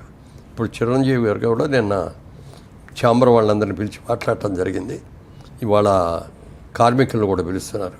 వాళ్ళతో కూడా మాట్లాడిన తర్వాత ఏ విధంగా సంధి చేయాలో చూసి, ఎందుకంటే ఇండస్ట్రీ కూడా శాలరీలు పెంచాలి, పెంచక తప్పదు. కార్మికులు ప్రతి రోజుకి కాస్ట్ ఆఫ్ లివింగ్ పెరిగిపోతుంది. కానీ ఇవాళ పెద్ద సినిమాల వాళ్ళు పెద్ద 100 కోట్లు 1000 కోట్ల మీద తీస్తారు కాబట్టి వాళ్ళకి ఏం పెద్ద బాగుండదు. చిన్న సినిమా వాళ్ళు బలైపోతున్నారు. ఇప్పుడు ఇవాళ మళ్ళీ వేజెస్ పెంచిన ఏంటి, ఇంకా కాస్ట్ పెరిగిపోద్ది కదా. అంటే ఈ కార్మికులు అలా అని చెప్పారని కాదు, వయ్యా మీడియాగా చేయాలి, వాళ్ళని దృష్టిలో పెట్టుకోవాలి, ఇటు ప్రొడక్షన్ కాస్ట్ని కూడా దృష్టిలో పెట్టుకొని వయ్యా మీడియాగా చేసుకొని సాధించుకుంటే. ఇప్పుడు కార్మికులు చేస్తున్న ఈ ఉద్యమం పోరాటంలో న్యాయం ఉందంటారా? ఏమంటారు దీన్ని? తప్పలేదండి. ఇప్పుడు పనిచేసేవాడు అమ్మని కదా అడుగుతావు. అవును, ఆకలేస్తుందంటే అమ్మ దగ్గరికి వెళ్ళి అమ్మ అన్నం పెట్టమంటాం, లేకపోతే భార్య దగ్గరికి వెళ్ళి పెట్టమ్మా అంటాం, లేకపోతే కూతురు దగ్గరికి అమ్మ భోజనం వడ్డించు అంటాం. వాళ్ళు మరి వాళ్ళకున్న కష్టాలకి నిర్మాతలే కదా అడగాల్సింది. వాళ్ళు అడగటం తప్పు కాదు. అలా అని చెప్పి గొంతెంపు కోరికలు కోరకుండా దృష్టి పెట్టుకొని నిర్మాత బాగుండాలి, నిర్మాత బాగుంటేనే ఇండస్ట్రీ బాగుంటుంది అనేది డెఫినెట్గా ప్రతి ఒక్కళ్ళు అనుకోవాలి. అంటే ఇప్పుడు ఆర్టిస్టులు కానీ, టెక్నీషియన్స్ కానీ, మరి కార్మికులు కానీ అందరూ అనుకోవాలి. వాళ్ళు చేస్తున్న డిమాండ్ ప్రకారంగానే పెంచితే చిన్న నిర్మాతకి ఇబ్బంది అవుతుందంటారా? అవుతుంది కదా. ఇప్పుడు పెద్ద సినిమాకి వచ్చే దొరకుడికి ఇప్పటికీ చూస్తే 8 రెట్లు పెరిగినాయండి. అవును, ప్రొడక్షన్ కాస్ట్. అయితే ఇప్పుడు అందరూ అనేది ఏంటంటే, ఇప్పుడు సినిమా ప్రొడక్షన్లో హీరో, డైరెక్టరు, ఇప్పుడు మ్యూజిక్ డైరెక్టర్ కూడా యాడ్ అయిపోయాడు. కోట్లాది రూపాయలు మేజర్ పర్సెంటేజ్ అంతా సినిమా ప్రొడక్షన్ దానికంటే మేజర్ పర్సెంటేజ్ అందులోకి వెళ్ళిపోతుంది కదా. అంతంత తీసుకున్న వాళ్ళు వీళ్ళకి ఇవ్వడానికి ప్రాబ్లం ఏంటనేది కూడా ఒక విమర్శ ఉంటుంది. అదే ఓ పక్కనేమో హ్యూజ్ రెమ్యూనరేషన్స్ తీసుకుంటూ వెళ్ళిపోతా అంటే ఈ రోజు కష్టపడే వాళ్ళకి మాకేం వస్తుంది అనేది భావన అది. ప్రొడక్షన్లో మేజర్ షేర్ వాళ్ళదే అవుతుంది కదా, డైరెక్టర్ హీరో అంతే. వాళ్ళిద్దరే మెయిన్. వాళ్ళు కొంత మనం ఇండస్ట్రీ నిలబెట్టుకోవాలి అనేది ఉండి కొంత రీజనబుల్గా వాళ్ళు తగ్గించుకుంటే బాగుంటుంది. ఇప్పుడు వీళ్ళు కూడా నిర్మాతలు కూడా వెళ్ళి వీళ్ళే ఆఫర్ చేసేస్తారు. కాల్ షీట్లు కావాలంటే సార్ మీకు ఎంత ఇస్తామండి మీరు చేయండి అని టెంప్ట్ చేసేస్తారు. డబ్బు ఎవరికి చేయదు. అలాంటప్పుడు ఈ వీళ్ళు అంటున్నది వాళ్ళ కోట్లాది రూపాయలు ఇస్తున్నారు, మేజర్ పర్సంటేజ్ వాళ్ళే తీసుకుంటున్నారు, వాళ్ళతో పోల్చుకుంటే మేము అడిగే తక్కువ కదా అనేది వీళ్ళ వాదన. నిజమే అది తప్పేం కాదు. అది ఇప్పుడు ఫెడరేషను నిర్మాతలు ఇది రెండు ఉన్నాయి కదా, ఈ రెండింటి మధ్య సయోధ్య ఉండాలంట. అదే ఫిల్మ్ ఛాంబర్లో మిగిలిన అన్ని విభాగాలు, ఫెడరేషన్ ఇవన్నీ కూడా ఫిల్మ్ ఛాంబర్లో భాగాలి. సినిమా ఇండస్ట్రీకి హెడ్ ఎవరంటే ఫిల్మ్ ఛాంబర్ ఆఫ్ కామర్స్. వాళ్ళు చెప్పినట్టే వినాలి, ఏదొచ్చినా వాళ్ళ దగ్గరికి వెళ్ళాలి. వాళ్ళు కూడా నిర్ణయించలేని పరిస్థితి వస్తే పెద్దల దగ్గరికి వెళ్ళాలి. అలా చిరంజీవి గారు నేను పిలిపించి వీడితో మాట్లాడడం జరిగింది. కార్మికులతో కూడా మాట్లాడతాను. నేను అనుకోవటం ఈ 1 వీక్ లోపల సెటిల్ అయిపోతుంది. మీరేమైనా పాత్ర ఏమైనా పోషిస్తున్నారా ఈ పరిష్కారంలో? ఏం లేదు సార్. పాపం ఒక్కొక్కరు వెళ్ళిపోతున్నారు పాత్ర వాళ్ళు. మన కోట శ్రీనివాసరావు, ధర్మవరం వెళ్ళిపోతున్నారు. మీకు ఏమైందండి సార్? ఎవరైనా వెళ్ళిపోవాల్సిన వాళ్ళమే అంతే ఉండేవాళ్ళు. ఎవడు పర్మనెంట్ కాదు ఈ భూమి. అది పొద్దున్నే లేచిందా ఇవాళ బతుకున్నాం, ఇంకో రోజు కలిసింది మనకి బోనస్ అది అనుకోవాలి తప్ప అయ్యో నేను అప్పుడే చచ్చిపోతానా ఏంటి, నువ్వు ఒళ్ళాళ్ళు ఉన్నావు చాలు, నీ పని అయిపోయిన తర్వాత వెళ్ళిపోవాలి అంతే. వయసులో ఉన్న వాళ్ళంటే ఓకే, పెద్దవాళ్ళు అనేది అది సహజమే. అందుకని మేము కూడా ఇప్పుడు వీసా వచ్చేసింది మాకు, టికెట్ కూడా కొనుక్కొని ఉన్నాం. ఎప్పుడు ఎక్కమంటే అప్పుడు ఎక్కేటి. మామూలుగా అది దైవ నిర్ణయం, అది మనం చేయలేము. బట్ మీ వరకు మీరు మానసికంగా ఫిట్గా ఉన్నారు, చాలా జ్ఞాపక శక్తి ఉంది, అలాగే కామన్ సెన్స్ ఉంది, లౌక్యం ఉంది, ప్రజెన్స్ ఆఫ్ మైండ్ ఉంది, అన్నీ ఉన్నాయి కదా. ఇవి కూడా జెనెటిక్గా వచ్చిందంటారా? సాధన ఏమైనా ఉందా మీకు? జెనెటిక్గా వచ్చినాయి. అంటే చిన్నప్పుడు మరి తల్లిదండ్రులు మన గైడ్ చేసే విధంగా ఉంటుంది కదా. అవును. మా అమ్మగారి ఇన్ఫ్లుయెన్స్ ఆమె అది ఎక్కువ చిన్నప్పటి నుంచి. Thank you sir.